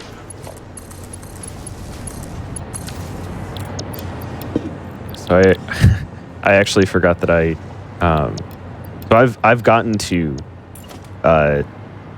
package 4 in my casual playthrough, and I went and I wrote down how much each thing takes. And I think one of the most astonishing things is that at one point you need 1.2 million cable for one of these. Would that be ADS? Yeah. Is that right, Spider? For the whatever the first that's one is. correct. And I'm going to be honest, I don't remember the names of them. Yeah, automated defense system? I don't actually Assembly remember. director system. That's the one. Yeah, it uses a huge amount of automated wiring, which is one of the earlier project parts that just absolutely chugs through your cable. And this chugs through automated wiring, so yeah, you need just an absolutely unholy amount of that. So I've got my first 10 particle accelerators producing. That would finish in about, an hour and 20 minutes? We want to do better, though. So I'm going to go ahead and try and get all the way up to 20 of them for now. Let's see here. Yeah, even fully overclocked, one of those particle accelerators is only going to make a little more than 1 nuclear pasta per minute. And we need 1,000 of those, so it does become a bit of a math game where you're working out, how long will it take me based on how many particle accelerators I have. Okay, looks like And when you start sort of expanding those, you realize just how many nuclear gens you need too. I made just enough electromagnetic control rods, so we should hopefully run into no issues setting up the last 10 particle accelerators here. Fingers crossed I didn't mess up any of the power grid, because this is where we're going to find out. And we will find out. We will absolutely find out. We're all done effing around. Yeah, there's a whole bunch of ways it could have gone wrong. Something as simple as forgetting to connect one of the outputs for nuclear waste, for example, means that generator would get backed up. There could be something wrong with the water extractors. Initially, something that screwed us up is the trick we're using with packages to create the water. One of the byproducts of that is canisters come out, and we put them straight into the Awesome Sink, which, if you've never played before, is basically just a void that you donate items into. It's where we get those coupons. But we didn't necessarily realize initially how many canisters were coming out of that, and it actually is slightly more than the tier 3 belts, which means if you're using tier 3 belts and you try to put them into the Awesome Sink, the machine backs up and then starts consuming power again, or in fact stops producing water. And no water means no power. No power means very, very sad particle accelerators. Yeah, we found a lot of ways to, I guess, embrace disaster is the easiest way to put it at the end of the run here. One thing that likes to be a nice contentious issue amongst the Satisfactory community is you'll notice whenever I am hovering over something, the color will either be yellow, blue, or red. Red means you can't build the building, as you might guess. Blue means you can build it. And then yellow is this nice little middle ground that they added where it clips into another building, and it's kind of like a suggestion saying, maybe you don't want to do that. Maybe you want a factory that looks nicer. And depending on who you ask, that can be a highly politically motivated question, whether clipping is a good or a bad thing. You can probably guess how we feel about it based on how I'm putting these factories together.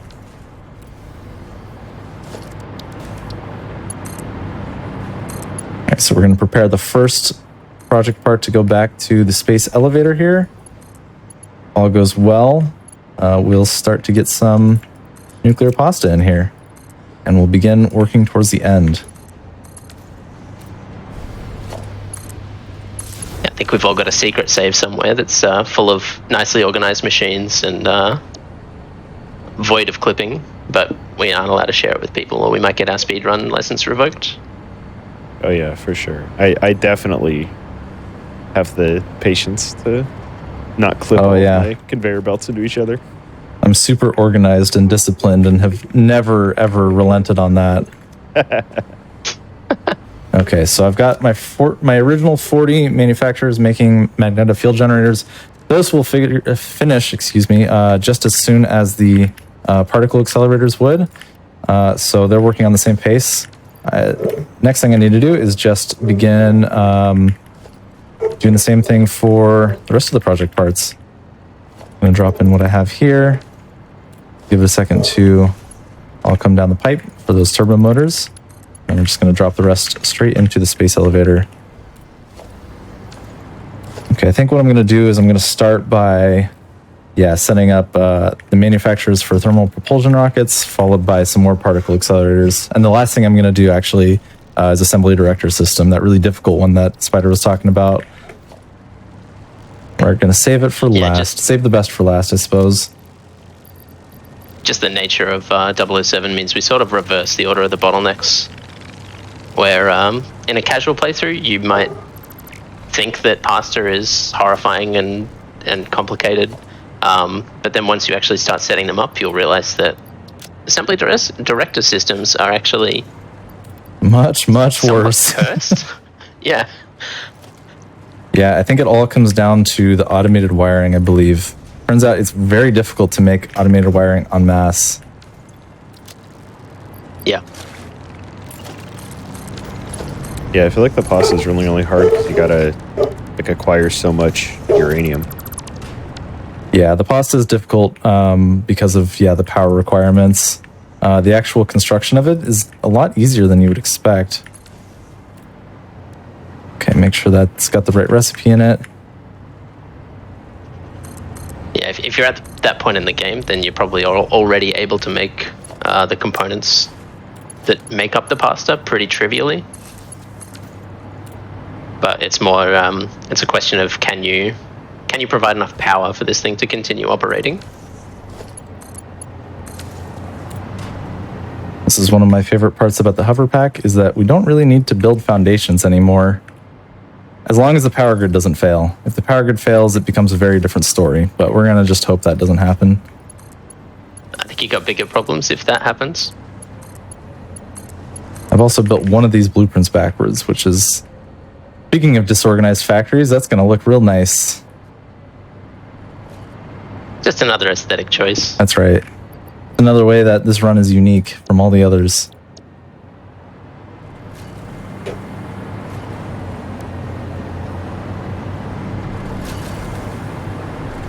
Yeah, so simple as this, you're setting up 007 and then pasting in the thermal propulsion rocket recipe. And that's all it takes to get one of the final items of the game. It's so easy. I don't know why everybody doesn't do this. Just as the devs intended.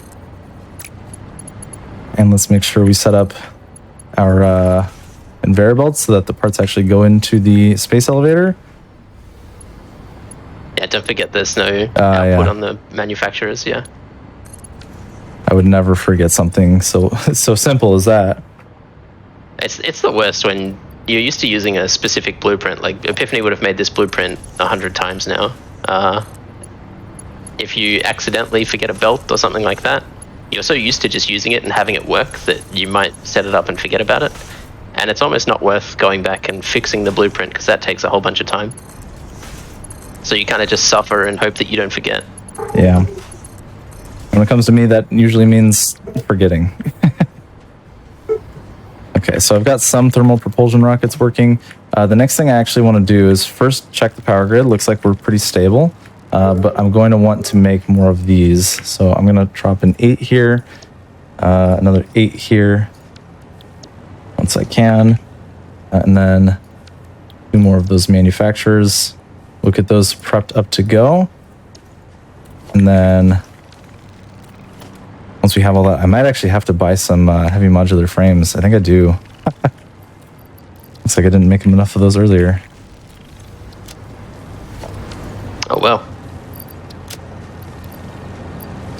Oh, that's not what I meant to do.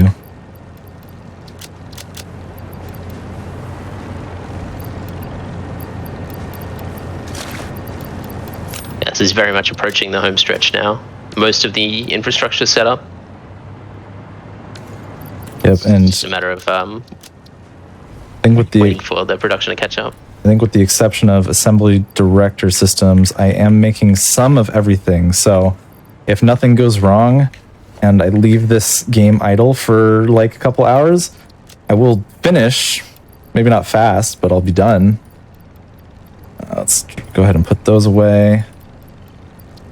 And yeah, Still an order of magnitude faster than without the glitch. that is certainly true.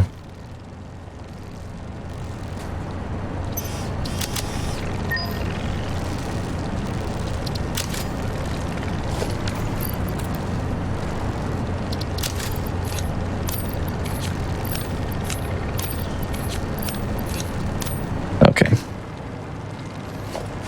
Let's go ahead and set up 8 more those, and then we'll be good to make some more particle accelerators.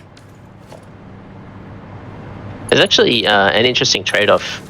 So this area of the Northern Forest, there's sort of 4 zones you can start in the game. It's one giant map, no matter where you start. But this zone is sort of known to be difficult to build in because there's a lot of sort of hills and rocks and just trees and stuff in the way. There's not a lot of flat, empty space, which means in a run like this, it's not actually the ideal place to be building things. It does turn out to be still a very, very fast way, or one of the best locations to start in, if not the best. Because at the very start of the run, there's a few crash sites around that have materials scattered. And unfortunately, or fortunately, depending on how you look at it, that's enough for you to sort of kickstart some of the milestones at the very start of the game. And so it's still faster to go here, even though you've seen he's had to sort of like build a platform in the air. He's now sort of wrestling with the terrain to be able to place large buildings and blueprints. Even down on the beach, there was a lot of time spent where we're just trying to place nuclear power plants in a place where the game is happy. But it's still faster just because there's a few crash sites. Yeah, it's crazy how much 100 cable and I don't know how many computers, 26 computers, how it can affect what we consider a good place to be spawning here. Yeah, I think it's just all of the bits, all of the materials at those crash sites are so useful. You get a bunch of extra reinforced iron plates, which are required to build constructors, the sort of first machine that you're going to be using lots of in the game. And then there's wire, cable, screws, which are all really important and things you need high quantity of for turn-ins at the start. And then, as you said, computers give you that initial hit of tickets to be able to just absolutely scoot past the first section of the game. The trade-off is we have to build stuff like this. Yeah, things that are impossible to understand. I'm doing a lot of relying on kind of habit here, because I guarantee if I didn't already know what I was supposed to be doing, I would have no clue what I was doing. It's just an unfortunate fact of life at this point. And I also can't count how many times I've been getting used to a run like this, and because it's so hectic, just had no idea what to be looking for, and then it just, as soon as it starts falling apart, it unravels pretty quickly. Yeah, especially when you're using the power glitch. Yeah, I gotta be really careful with that one. Okay, I'll need to put a power shard in there. But beyond that, I think we're good on the first row. Looks like I'll need to get a couple more resources for the final setup, but see if I convert these to all-clad sheets.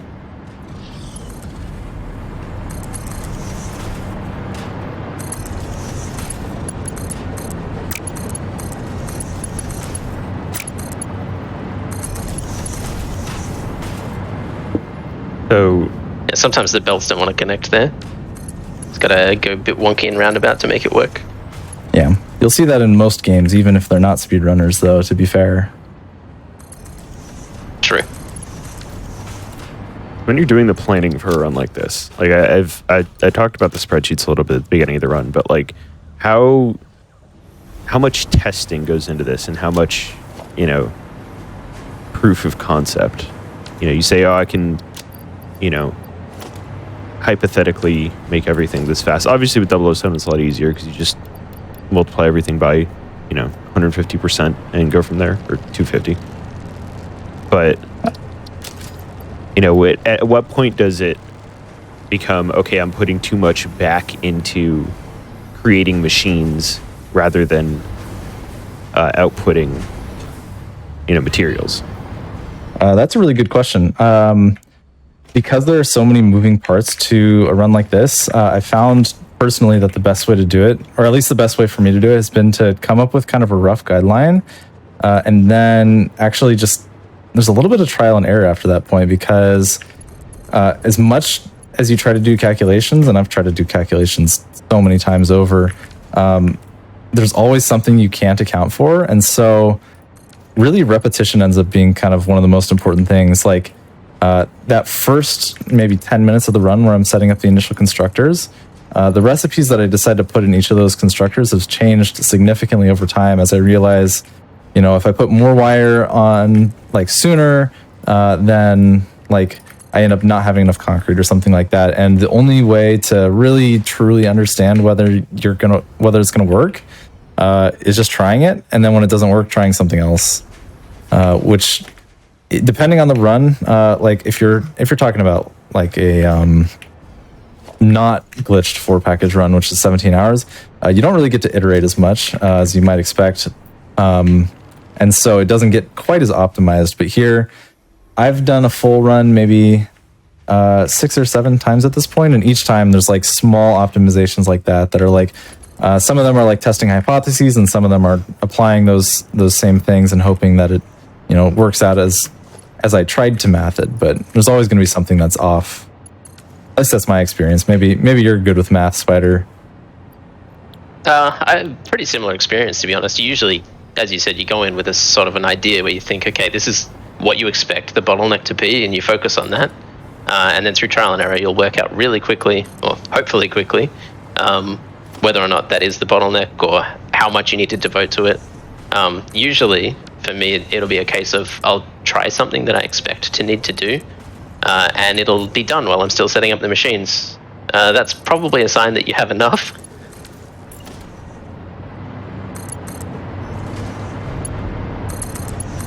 But yeah, the slower or the longer runs definitely make that a little bit more challenging.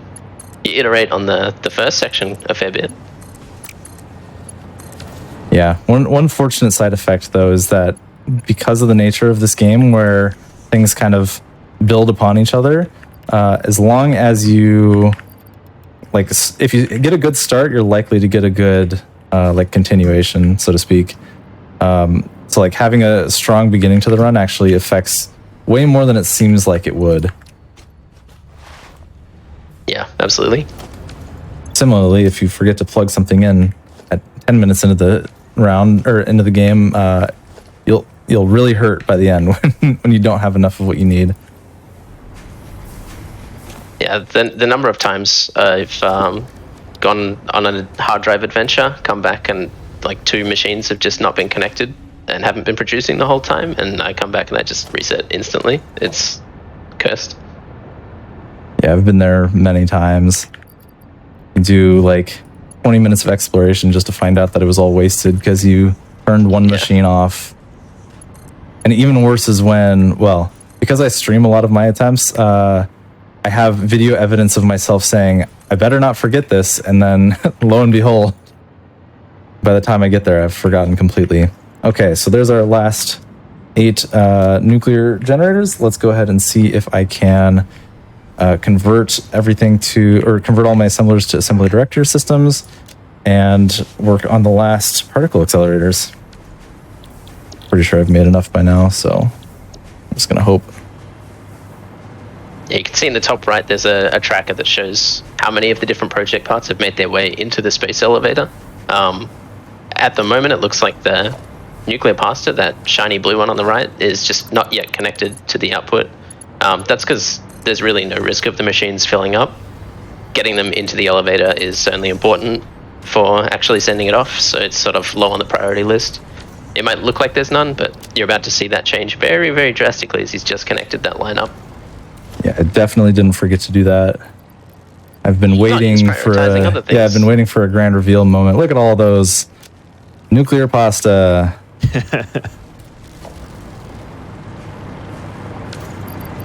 How much would you say is left on this run? Because this is, yeah, good question. Fast. So the big thing that's left is to make a lot of assembly director systems. And then even though you see a lot of nuclear pasta pouring in right now, I promise that will dry up soon once the stuff I've already created gets in here. Though this is much further along than I expected it to be.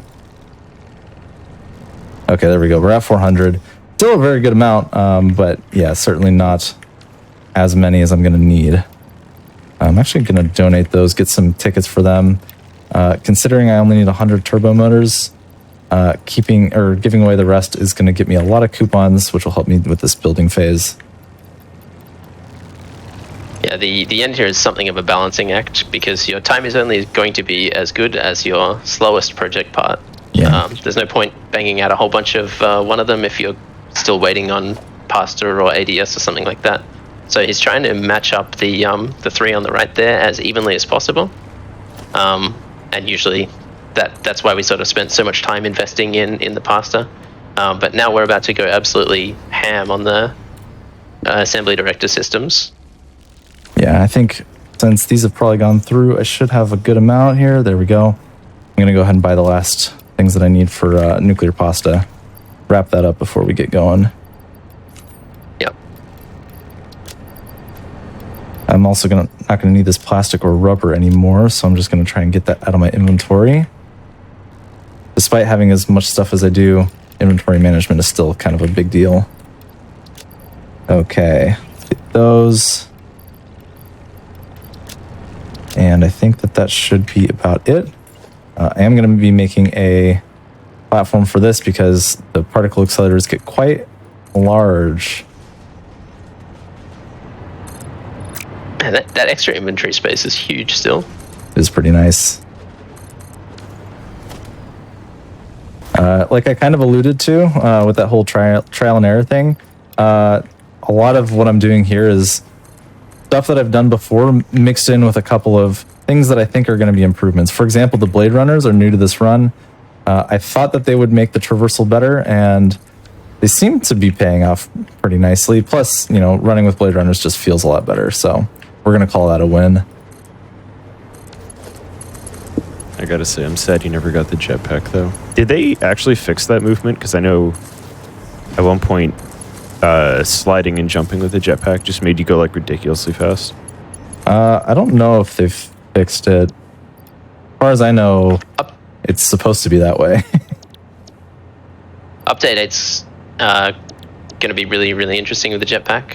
Currently, it just consumes fuel and does the same thing always, but you're going to be able to put different fuel types in the jetpack that will cause it to behave in different ways. So if you put turbo fuel in, for example, you'll fly really fast. That's true. I forgot they were doing that. Can't wait to put nuclear fuel in my jetpack and just absolutely explode myself. That's the spirit. Oh, you can't? Dang, I was really hoping. No, I think it's biomass or biofuel, the solid stuff, liquid biofuel, regular fuel, and turbo fuel. That'd be cool if you could have a nuclear jetpack, though. I'd be into that. Yeah, it's like if you put it should be like if you put a uranium fuel rod in the Explorer, where it lasts basically forever. Effectively, you never have to worry about power again. I think the runtime of an Explorer that's got a uranium fuel rod is like 5 or 6 hours of straight driving. Okay, so once I get these last ones producing, I'm not going to bother with the belting yet because, like we mentioned earlier, my ADSs are not really producing very much right now. So I'm going to try and get those going as much as I can. Looks like I messed this up a bit. Okay, I'm just going to put them in there so they have a home, and then, yeah, there's all those ADSs. How many rotors? I've got some, but I'm definitely going to be buying more. Yeah, thankfully, any loss in ADS production here, while it's not ideal, is something of a drop in the bucket once it starts getting the blueprint rolling. You're going to see a lot of assemblers coming up very soon. Yeah, this is probably the closest we're going to get to seeing a typical looking factory, even though it's all going to be glitched still. We'll put typical in air quotes. Fair. This is at least more structurally sound than the factories that I make, so. Yeah, the key is to glitch your factory out so that it doesn't draw any power. And then also never quit your game. Because once you do that, like we mentioned, it'll reset all of these machines. They'll realize that they shouldn't have been producing this whole time. Yeah, so you can see what he's doing here. He's pre-filling all of these with not the recipe he wants to make, but the recipe he wants to glitch them out with. We can't glitch the blueprint itself, but we can set it up so that it's in a state where they're very quick to glitch out. So he underclocks them, provides them with enough materials to start building. So as soon as he plugs them in, they start building happily, very, very slowly. And then all he's got to do is paste that null recipe, that empty recipe over the top, and they enter that broken state. And then once again, paste the recipe he wants, so the ADS with power shards. And then they'll be all producing at 250% speed. Okay. Now I've got those all good to go. Looks like we got one single ADS. Oh, that's the one I put in manually, right? But we still have it. Progress has been made. That's right.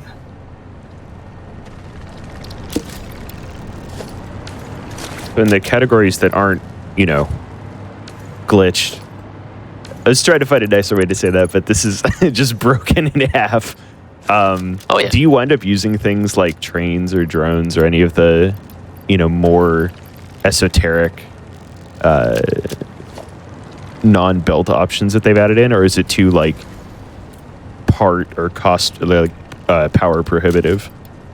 At the moment, I use drones, but I've actually been toying around with a route that doesn't, because like you mentioned, it's just it actually takes a long time to set up, and during that time, it's almost just as easy to make a conveyor belt. Yeah, it's sort of one of the unfortunate things. I absolutely love using trains, but the problem is anything in the game is never going to be able to move or operate more quickly, or it's always going to be bottlenecked by the speed of the belt. Even getting materials into a train, it's bottlenecked by the speed of a belt. And if it's already bottlenecked by a belt, why not just use a belt? Exactly. It is unfortunate, though, because they are a lot of fun. Oh, trains are so cool. And trains... Yeah, just like movement, they had no reason to make it as fun to use like the train mechanic as they did, but here we are. And trains generate power, right? I think. They don't generate, but they do kind of bring power with them. So you can use trains as a mechanism for, say, like transferring, what's the word I'm trying to think of? For like bringing power to other areas, yeah. Yeah, I I don't think the rails do the rails themselves provide power? I believe they do too. They're basically like glorified power poles. Yeah, trains are definitely one of the cooler things in the game for me. I wish they were a bit more useful for a speedrun, but yeah, they're just a bit too time consuming. Have you ever toyed around with any 100% quote unquote runs where you got to unlock everything? We've talked about it, but I don't think anyone's ventured an attempt yet. At least not to my knowledge. I know there was that low percent run you guys did, which just looked like nightmare fuel. Yeah, that was the exact opposite. We said, what if we unlock nothing unless it's 100% required to finish the game? Thankfully, coal power, even though it doesn't make a project part, it is necessary because of those water extractors. If it wasn't for the water extractors, you wouldn't be able to use coal power. You'd have to do the whole thing on biomass until you get to nuclear. I think in total the run took 20 minutes shy of an entire week to finish. Yeah. Like real And real that was with a time. group. Yes, real time. We had a dedicated server running, so it's not that somebody was constantly playing, thankfully. But yeah, it was an experience. Yeah, one of the unfortunate caveats in that category is you can't get logistics, which means you can't split anything off. You're limited to literally what one miner can put into one machine. Yep. And then what one machine can put into one more machine, which in the case of making things like automated wiring, like we were talking about, is not very many. Okay. Yeah. How much copper powder can one constructor produce? Oh, not much. We did have some, I guess you could call it tech for that, which was we would have 40 or 50 automated wiring on automated miners on a single node, and then somebody would periodically every hour or so go and like pick up from all the automated miners and put them in portable miners, that's what I'm thinking of, and put them inside a storage container to act as a sort of makeshift miner. That sounds awful. It was. It's just hang on, I gotta go log into Satisfactory to pull all my automated miners off. It felt kind of like doing chores, to be honest. Yeah, I can imagine. Which, to be fair, I think a lot of Satisfactory feels like doing chores. And actually fix this blueprint. I forgot to put what I normally like to do, which is power poles on the end of it. It's going to make things a little bit easier here to make.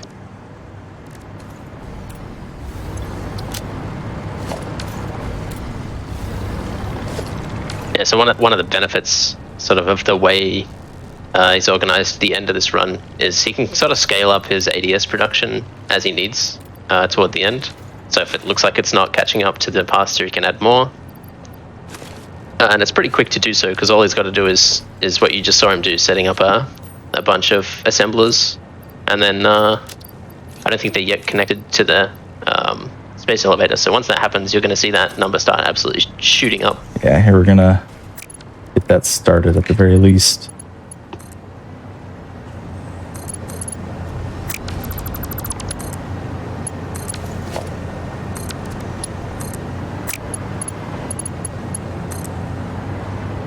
So we start to get a progress determiner.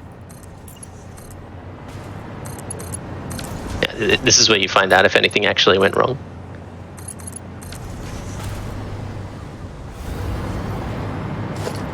Okay, let's go ahead and start making some more. I think that's pointed the right way. Yeah.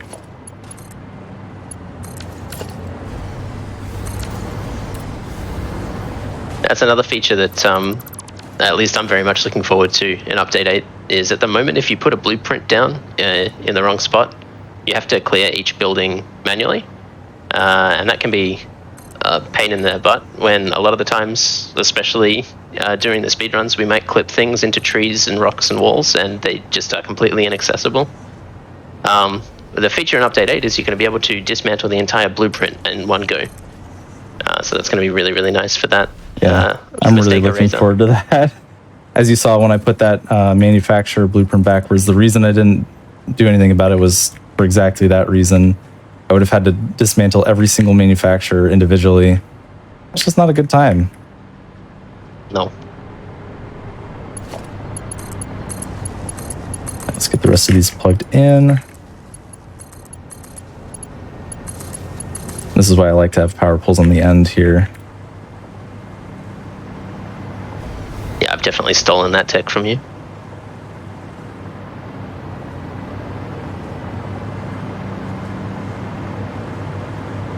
It also makes the blueprint lock on. So in case you haven't noticed, one of the other things that I'm doing here is I am using blueprint mode to easily like flip the blueprints onto each other, kind of connect them. One easy way to make sure that you're working with kind of a uniform size is to put those power poles on the corner, because that way you know it's going to be exactly, I think it's 16 meters by 16 meters or something like that.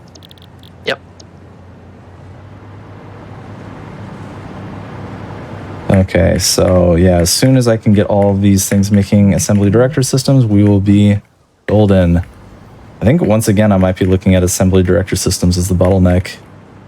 Not a bad Yeah, it's problem looking to that way. have. Better than the alternative. I'll put that much out there. Yeah, it's sort of initially, I don't know if you experienced a lot of this, but I would get to this sort of point in the run and just have nothing to do, just sort of waiting for stuff to happen, because I was waiting on pasta and I couldn't justify, or I didn't have the power to be able to create more particle accelerators. The nice thing about doing it this way is because ADS become closer to the bottleneck, this is actually sensible to just crank out a whole bunch more and speed it up. Yeah, it scales kind of linearly, which is certainly nice.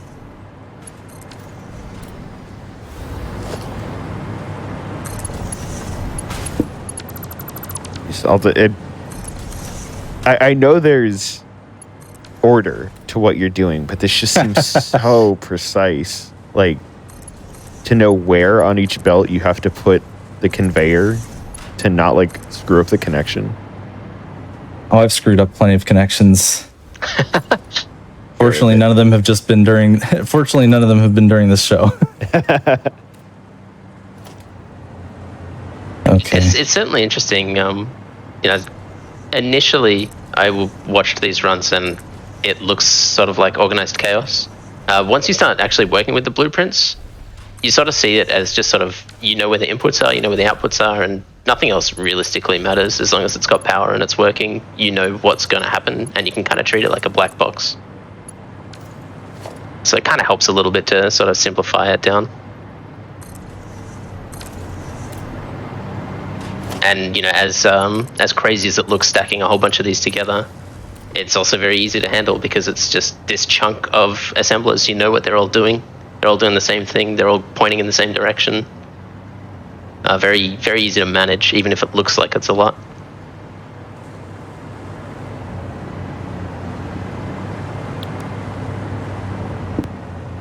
Paste all these in, give them all the 007 buff, so to speak. And then let's go ahead and double our ADS production.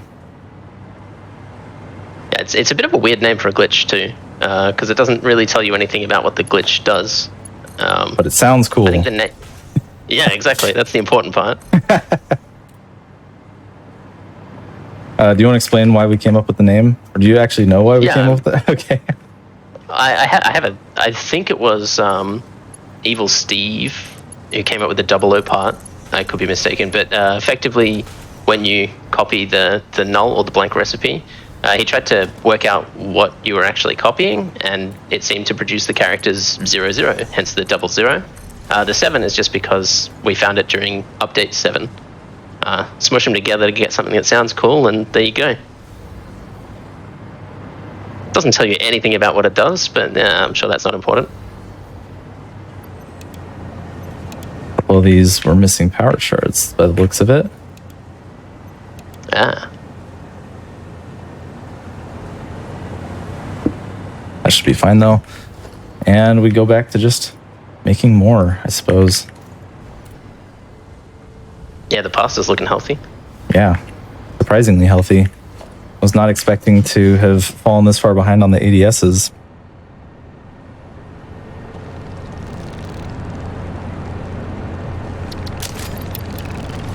I think the main thing was setting the power up in the forest, just finding places to place things without the game telling us that there's an object in the way. That's true. I really wish I had found a better spot for that. All right, we're gonna actually Dune Desert percent. Oh, look at that. We're done with the yeah, Dune Desert wouldn't be bad. I've thought about ways to do it.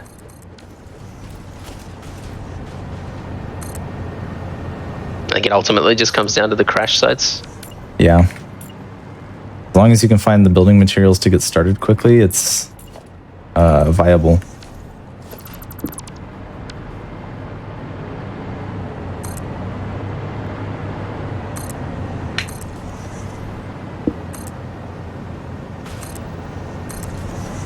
I'm actually going to switch this up a little bit this time. I'm reversing every other floor so that they can kind of loop into one another. Hopefully the belting between them will be easier.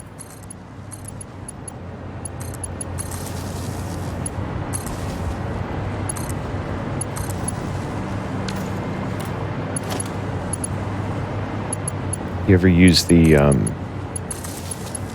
lights on anything to figure out if you missed powering it or? Yeah, I actually was doing that a little bit earlier. I didn't really mention it, but I saw a couple of red beacons, and that's how a couple red beacons and a couple green beacons. What I'm looking for is white here, which means that the machine is overclocked.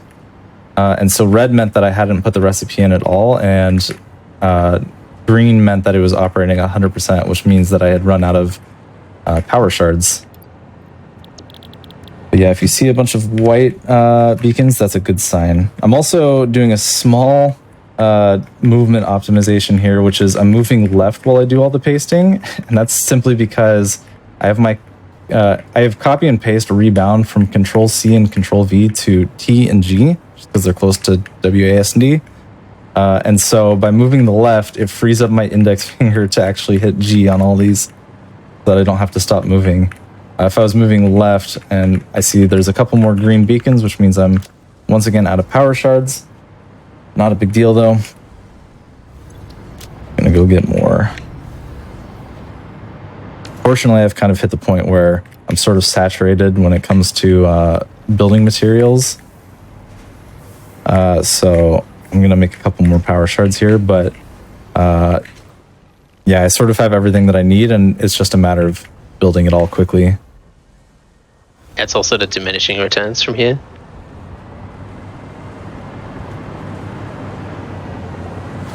That is true. That's why it's important to get something kind of passable going first, and then worry later about scaling it up. Yep.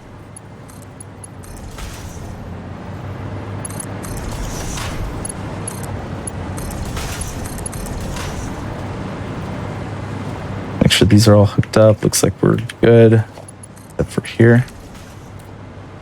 I'm starting to wonder if I should just make a blueprint for like 9 assemblers stacked together. That might actually be a good idea here. Yeah, I was playing with that originally. Another hypothesis for next run, I suppose. Yeah.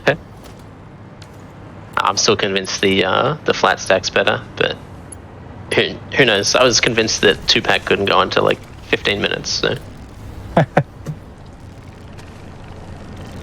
Okay, let's just keep on buying parts. That's basically what the rest of this run is buying a bunch of building materials and building those buildings.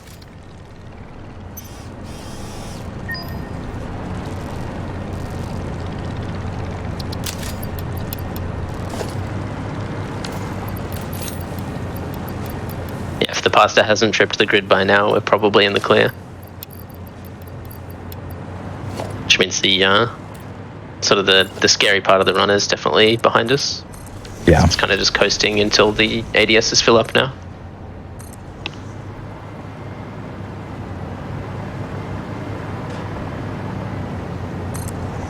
Gonna get a little bit avant-garde.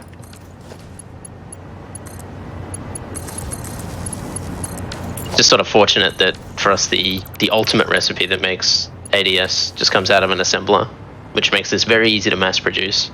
The actual complexity comes from the 2 components beforehand that both require manufacturers.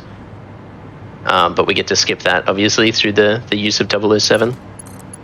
I'm starting to wonder how close of a finish this is going to be because, yeah, ADS are finishing up, and according to my, I don't know what the timer shows like on stream, but we're within a couple minutes of my current world record.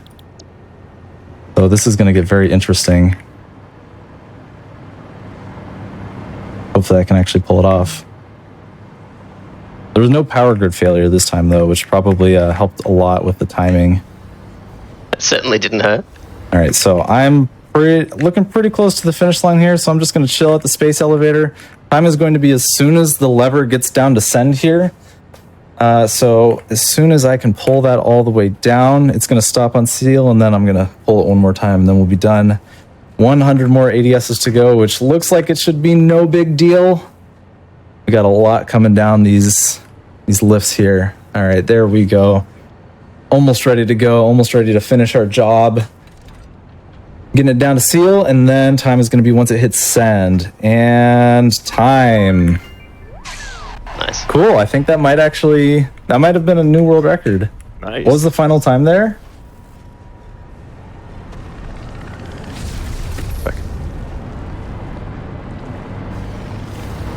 Shoot. My dashboard's not loading. Hang on. Oh no. So, You said yeah. 56:46? Yep. Wow, that was like a 3-minute improvement on the last world record. just keep the power going. That's all it takes. Yeah, I also totally forgot to cash in on that break in the middle. Sorry about that, Amy. That's okay.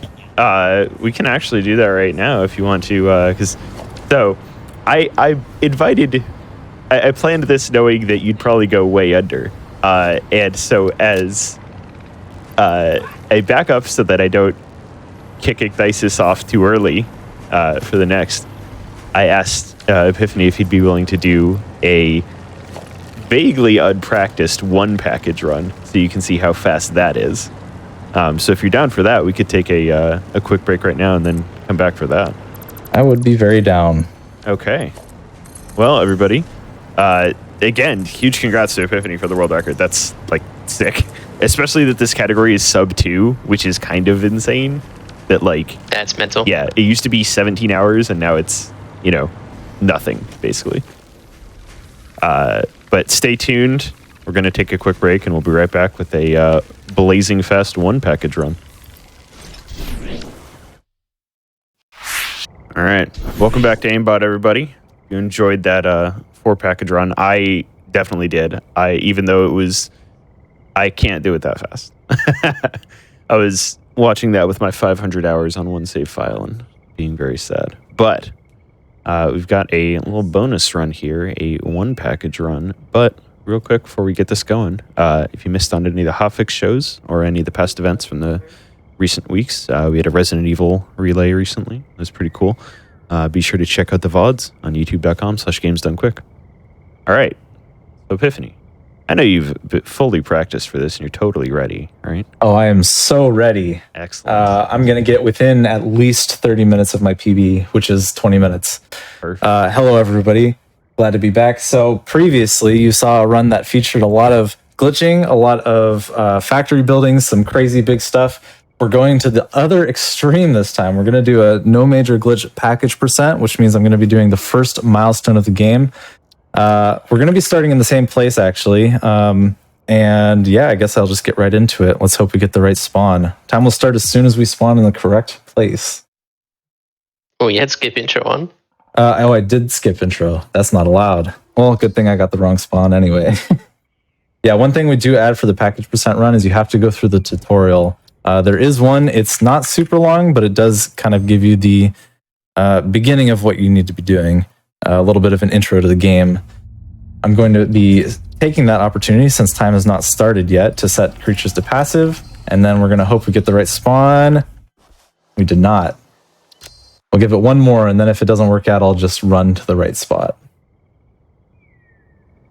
New game, Northern Forest, type a random name. And so here... It's about a minute. Is it a minute? It's about a minute difference if you get the wrong spot, right? Yeah, it's not too much. So time will start as soon as I hit skip intro. We can count this one down. 3, 2, 1. And we got the right spot anyway. Perfect. So this is going to look very similar to how it did before, with a couple exceptions. Objective. One thing is that I'm going to open photo mode. I did it really quick. You'll notice there's no hotbar at the bottom for building. And also I have a lot less items. That's because I haven't learned what those items are yet. So I'm going to still pick up the same stuff as I did before.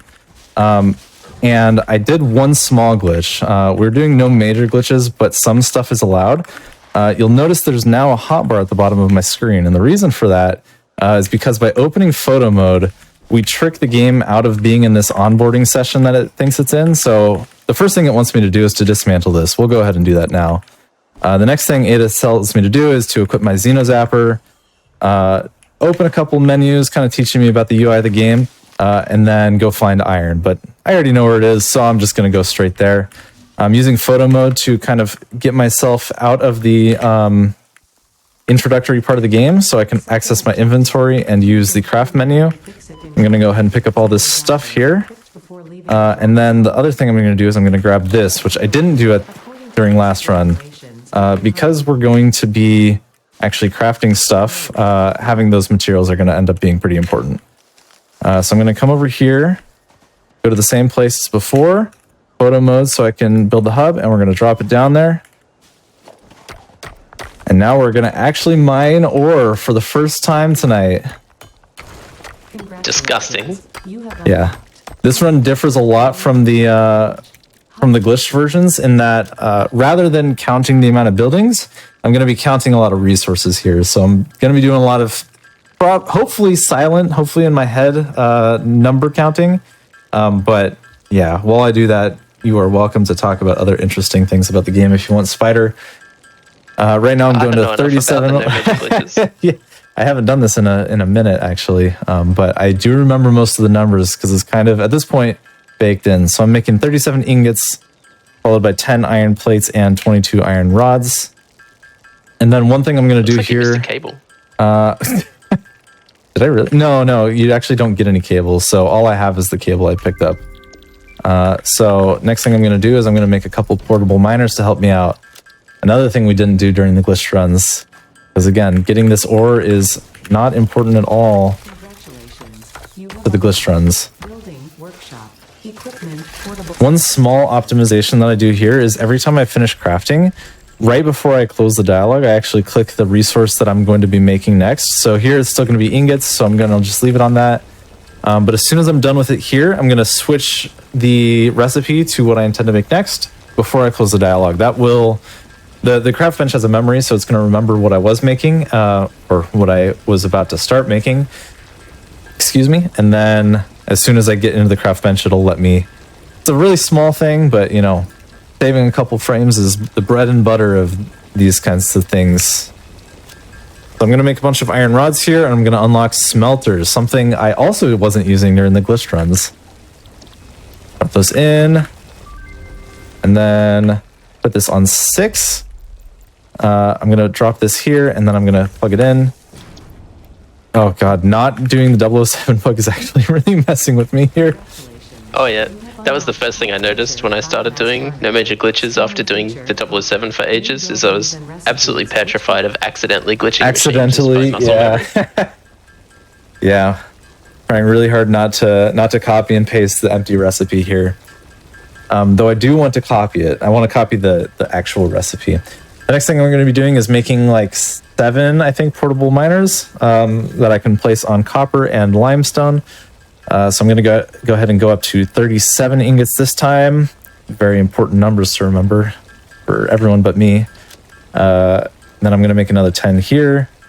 I think it's only 5 portable miners now that I'm doing the math in my head. Let's get those done and start crafting them.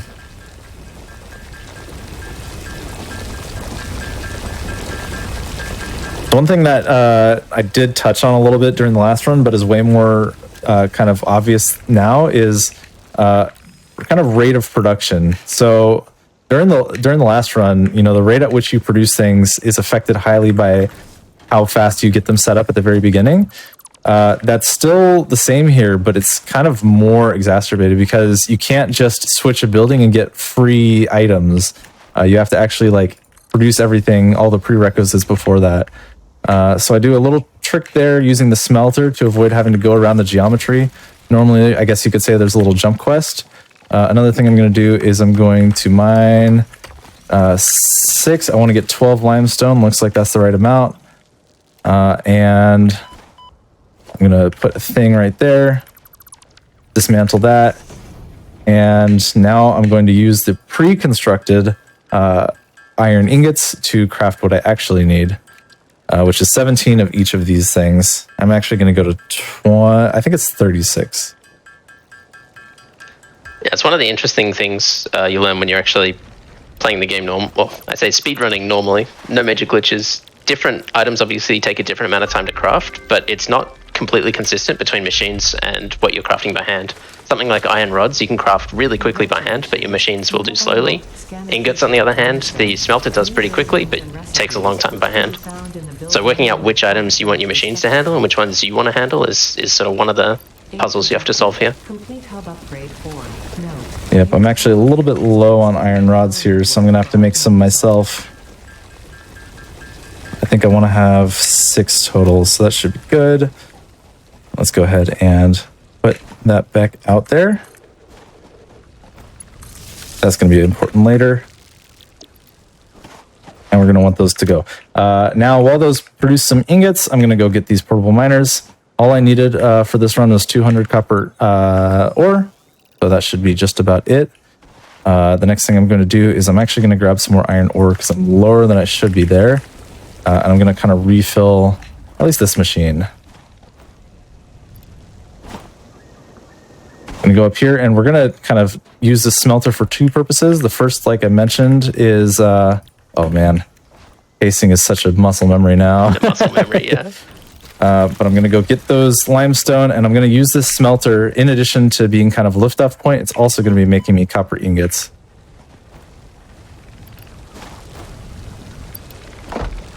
I also forget that having the inputs is going to be important here, isn't it? A little bit. Yeah, so we're going to drop those in. There's also one small bug, which I'm actually really glad that Coffee Stain is fixing this one.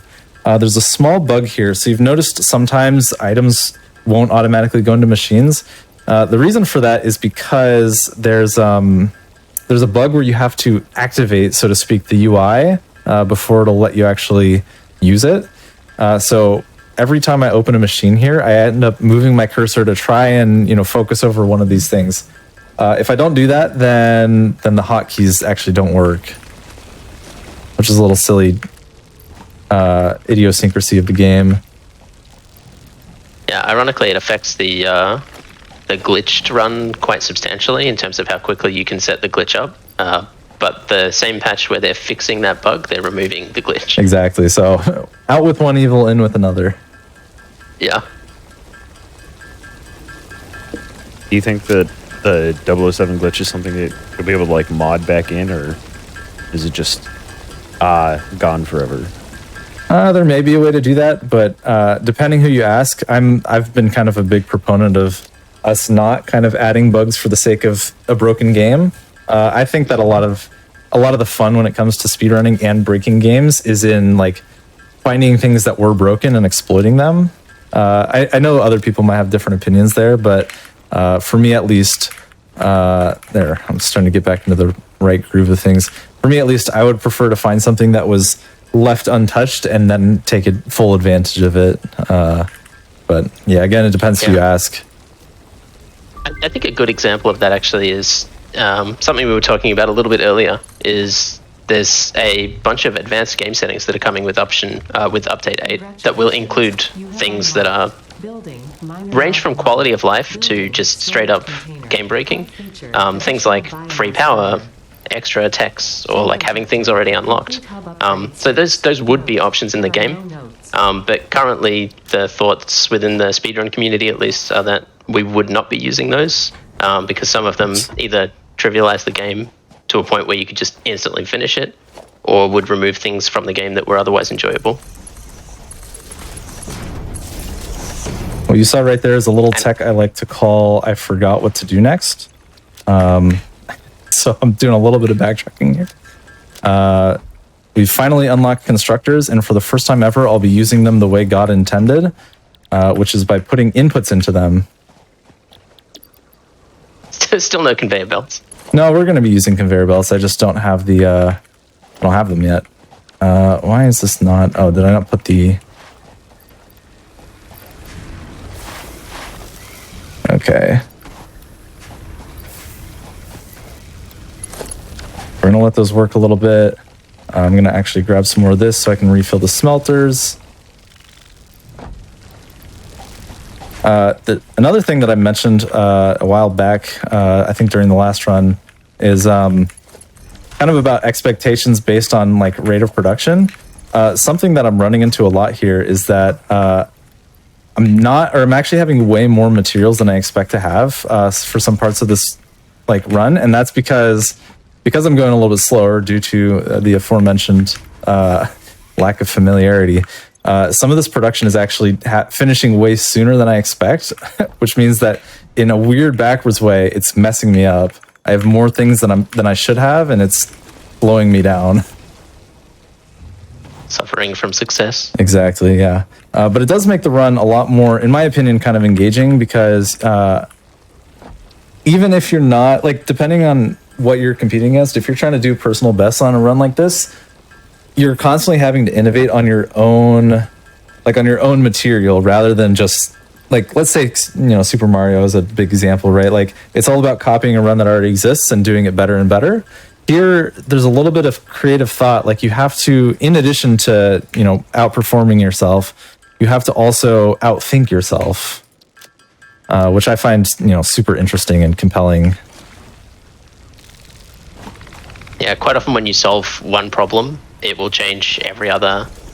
It'll have a big knock-on effect on a bunch of other aspects of the game. And so you might solve one problem only to create another one. Sort of similar to programming in a sense. I totally forgot to grab the iron plates that I'm making here.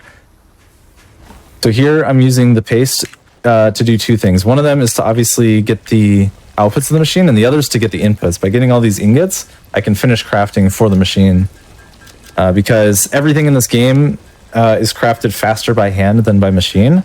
And a lot of the optimizations in this run come down to deciding what things you'll have a machine craft and what things you'll do yourself. So that was looking just about right. I think I'm low 1 concrete, so there we go. Now I'm going to be making a bunch of concrete. So all this limestone I've collected, I'm going to be turning into concrete. We're going to be unlocking the resource sink, just like we did last time. But this time we're going to be using it on just these computers that I've picked up. Yeah, by this point in the other run, we probably would have submitted the first package by now. Shows you just sort of how long the tutorial is by comparison, and how impactful that glitch is even at the start of the game. Yeah, I couldn't agree more.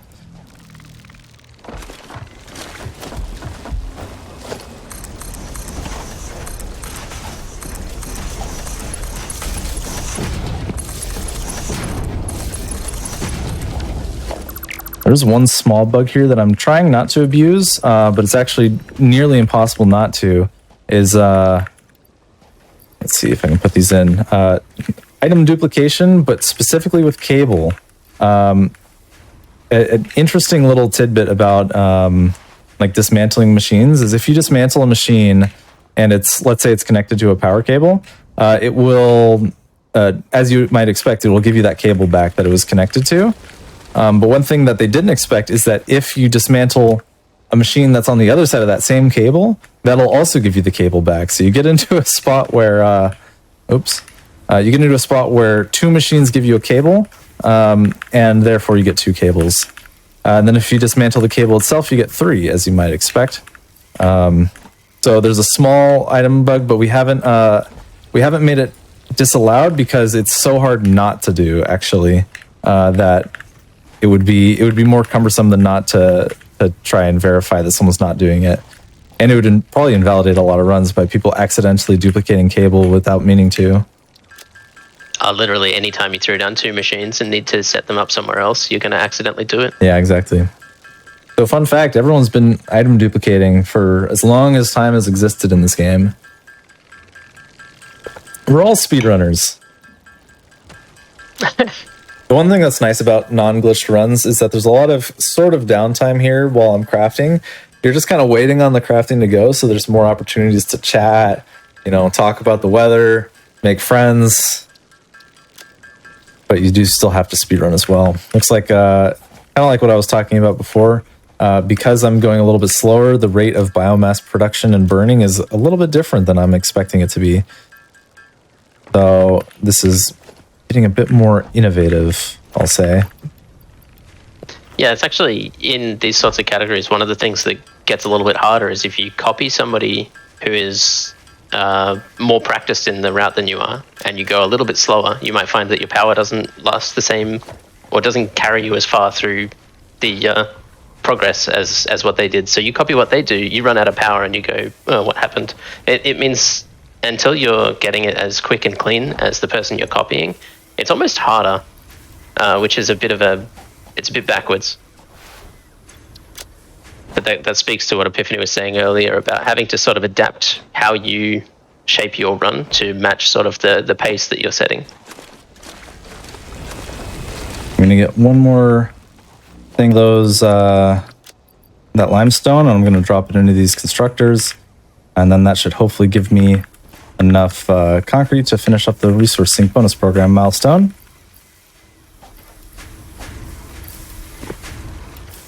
Yeah, and as he's doing this, you'll see him sort of select all of his machines for mass dismantle. That's going to serve two purposes. One is he'll have that bar toward the bottom, just above his hotbar, that shows all of the resources he's going to get back. So in the middle of his screen, you can see a whole list of things. This is what the game's going to give him back when he finally dismantles them all.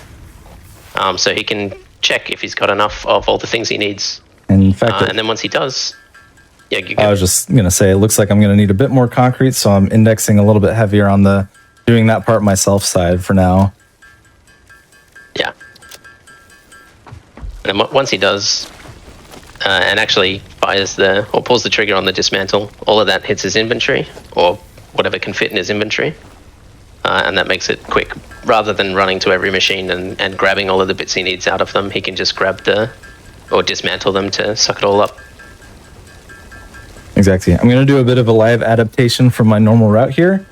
Because I'm waiting on that concrete to finish, I find myself with a little bit of extra time. So I'm going to take care of something I would normally do later in the route, and I'm going to craft these screws. Let's see if we can do everything right. We should get to 700, and then we should still have enough iron rods to do everything. Okay, we're looking a lot closer to 400 concrete, which is exactly the number I want.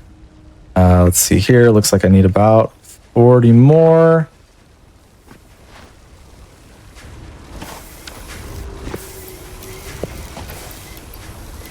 Yeah, he needs enough concrete to be able to turn in the milestone that you can see at the top right, but also to be able to build a resource sink once he does so, which is another 45 on top. I also just realized that I have 80 in my inventory, so in fact I should be just about there once I hit 360. That's a reason that having that like to-do list set up is usually pretty nice, actually. Okay, so let's get this. You have been given early access to. Looks like I need one more of these. Testing of materials on exoplanets bonus program. Following parts into the awesome resource sink, depending on their. Yeah, so we're going to get a bunch of tickets out of this now. Those coupons that we use to buy things. The nice thing about where we're spawning here is that stack of computers that he's put in are worth a fairly substantial amount of tickets. You get more tickets for higher complexity items, and computers are like a fairly mid to late game item, which means they're actually worth quite a lot. Yep. We're now going to do something going to look very similar to last run. We're going to buy everything that we need. So rather than putting a bunch of time into actually producing the parts for the space elevator, which I'm going to drop on 4 here and put on my hotbar. 4, I said. I'm going to simply build everything that I need here. So let's see. I want 250 followed by... Another small optimization here is to save on money. It's cheaper to buy wire and turn it into cable than to buy the cable itself, which is kind of funny weirdness, I guess you could say. It's an extra processing fee to buy cable straight up. Exactly. And then I'm going to make a bunch of biomass burners. Now that I've confirmed I have enough parts to make the space elevator, I'm going to make, I think it's 10 biomass burners.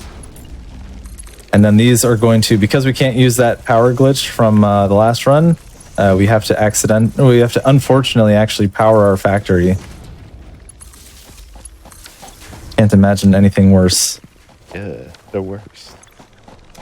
Yes. Status timeline? Yeah. On the plus side, if the power ever breaks, we don't immediately break down in tears. That's true. we just flip the switch and everything's hunky-dory, hopefully.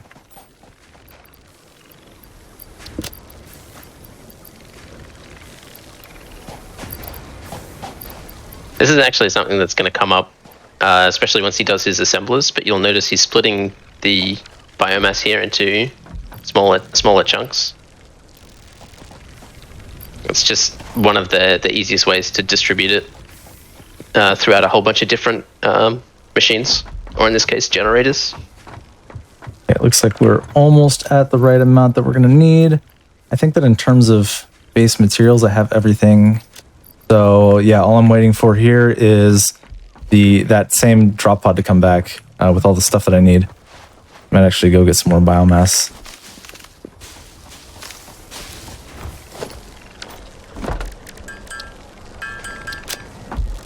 Yeah, so there's sort of like a 2-minute soft timer where we can't progress until that comes back. Yeah. Because we can't actually make the part we need until we submit the next milestone. Exactly. There are some advanced versions of this route that involve double submitting with base building. The one challenge of that is you have to produce 100 more concrete or something like that, and if you don't have all the resources to do that, you're going to find yourself in a very nasty place where you spend so much longer trying to get that second milestone, it doesn't pay off. It looks like we are just about set here. I might actually need to buy more iron rods later. Let's see how many I have when I dismantle everything. Looks like I'm going to be getting 150. So as long as I'm 50 over, I'm barely good. I'm good on the iron plates. Concrete's going to be fine. And wire is just there. So yeah, the last thing that I need to do is just wait for a minute. One of the more relaxing parts of this run. If I had a paleberry, I would make a new friend, but unfortunately, I don't know where to get one. Is there any paleberries near here? I don't know. I don't think so. I don't think so. Oh well, I guess we... At the end of 4 package, we're trying to get you to go find a paleberry and feed some nuclear waste to a to a dog. Oh, that would have been a great idea. Return to sender. Exactly. Yeah, so sometimes when you make a friend, for anyone who doesn't know those doggos, you can feed them a paleberry and they will become your friend and you can then interact with them, and they have 1 inventory slot. And like good doggos, they'll come back with a little treat for you every now and then. It might be some iron plates, it might be some concrete, it might be a barrel of nuclear waste. You never know. You never know. Everything's just a fun little surprise. All right, there's our last milestone. Part assembly, we're going to go ahead and buy those. And then we're going to get to the last part of this run, which is making all the smart plating. More complex assembly of parts can now be automated. And then very famously, there's a YouTuber who handled his nuclear power waste by feeding it to lizard dogs and then catapulting them off a cliff. Ah, yes. We don't talk about that. Let's game it out. Yeah. Yep. Looks like I have just enough to make 4 I do too. more. Yeah, a lot of people have... I've appreciated this comparison. A lot of people have compared my factory designs to Let's Game It Out's. So this is... He has far fewer power folios. He just doesn't upload them to YouTube, I'm sure. So this is something that Spider mentioned before. I made a specific amount of whatever these are called, assemblers, so that when I right-click the item stacks, I get exactly stacks of 4, which means that every machine will produce the same amount of smart plating. That's a small optimization there just to make sure that I guess it's as close as you come to load balancing in this run. Manual load balancing. Exactly. I'm making sure to put 4 in all of these. Looks like it's going to work out just fine. And now the last thing we do is we wait. So I'm going to prep up that mass dismantle again. And the nice upside of doing it this way is that, like Spider mentioned, you can see there in the bottom right, it says how many smart plating I would get if I dismantled all the buildings right now. So we're looking at 14, 13. Once that hits 50, we'll be good to finish the run.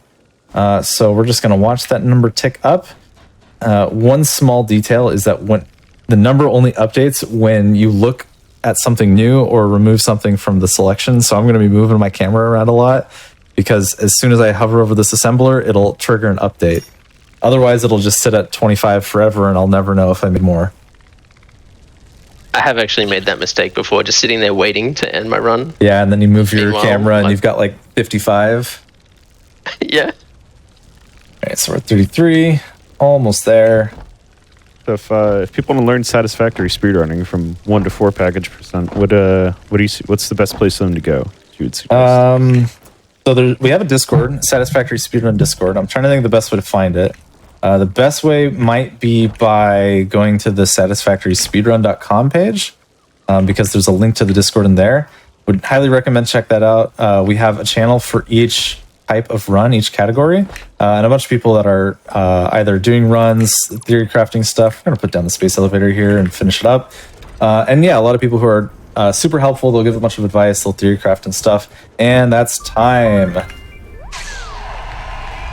So there's the sort of bite-sized package percent run. That one actually gets the most activity out of all the categories because it's the shortest. I guess with your changes, it's not the shortest anymore, huh? With 2 package being the way it is. But yeah, I would recommend going to check out our Discord. It'd be really great. We'd love to chat, either talk about ideas. A lot of people have great category ideas. Love to chat about those, blueprint ideas, all that good stuff. But there we have it. Yeah, can definitely endorse that for my own. I joined because I saw Epiphany's 1 package run so long ago. I was like, dang, this is really cool. So, Thank you. Any other shout-outs? Ooh, I have no other shout-outs really. Shout out to Spider for coming up with a bunch of the 007 tech. He was the one that I think I already mentioned it, but he was the one that came up with the way to glitch power, which has been a huge boon for this entire run. He's got some really great times. He just set the world record for package percent glitched at 17 minutes, I think it was, and some change. Yep. So congrats to you on that, of course. Shout out to everyone else in the Satisfactory speedrun community. You've all been great at helping me either learn stuff or coming up with awesome ideas. For example, the 007 glitch. But that's about it. All right. Well, thank you to Epiphany and Spider, and thank you to everybody for stopping by for the inaugural night of AIMBOT on Wednesday nights. I'm actually pretty stoked to be with this because a lot of the games that I'll bring on overlap with the show right after this, Speedruns from the Crypt, because a lot of horror games are also really good FPS games. So I'm excited to be partnered with Ecdysis on that. Once again, thank you to everybody for showing up. One more quick announcement before you go. If you're watching this on YouTube, make sure to like and subscribe to see more speedrun content coming out. And if you want to see all this live, catch these at 7 p.m. Eastern on weekdays, except for Fridays, which is at 4 p.m. Eastern now, and weekends at 1 p.m. Eastern at twitch.tv/gamesdonequick. That's all I've got. I'm out of here for now. This has been AIMBOT, but stick around. We're coming back with Speedruns from the Crypt. We've got Inscription and some other games following it. So, see y'all later.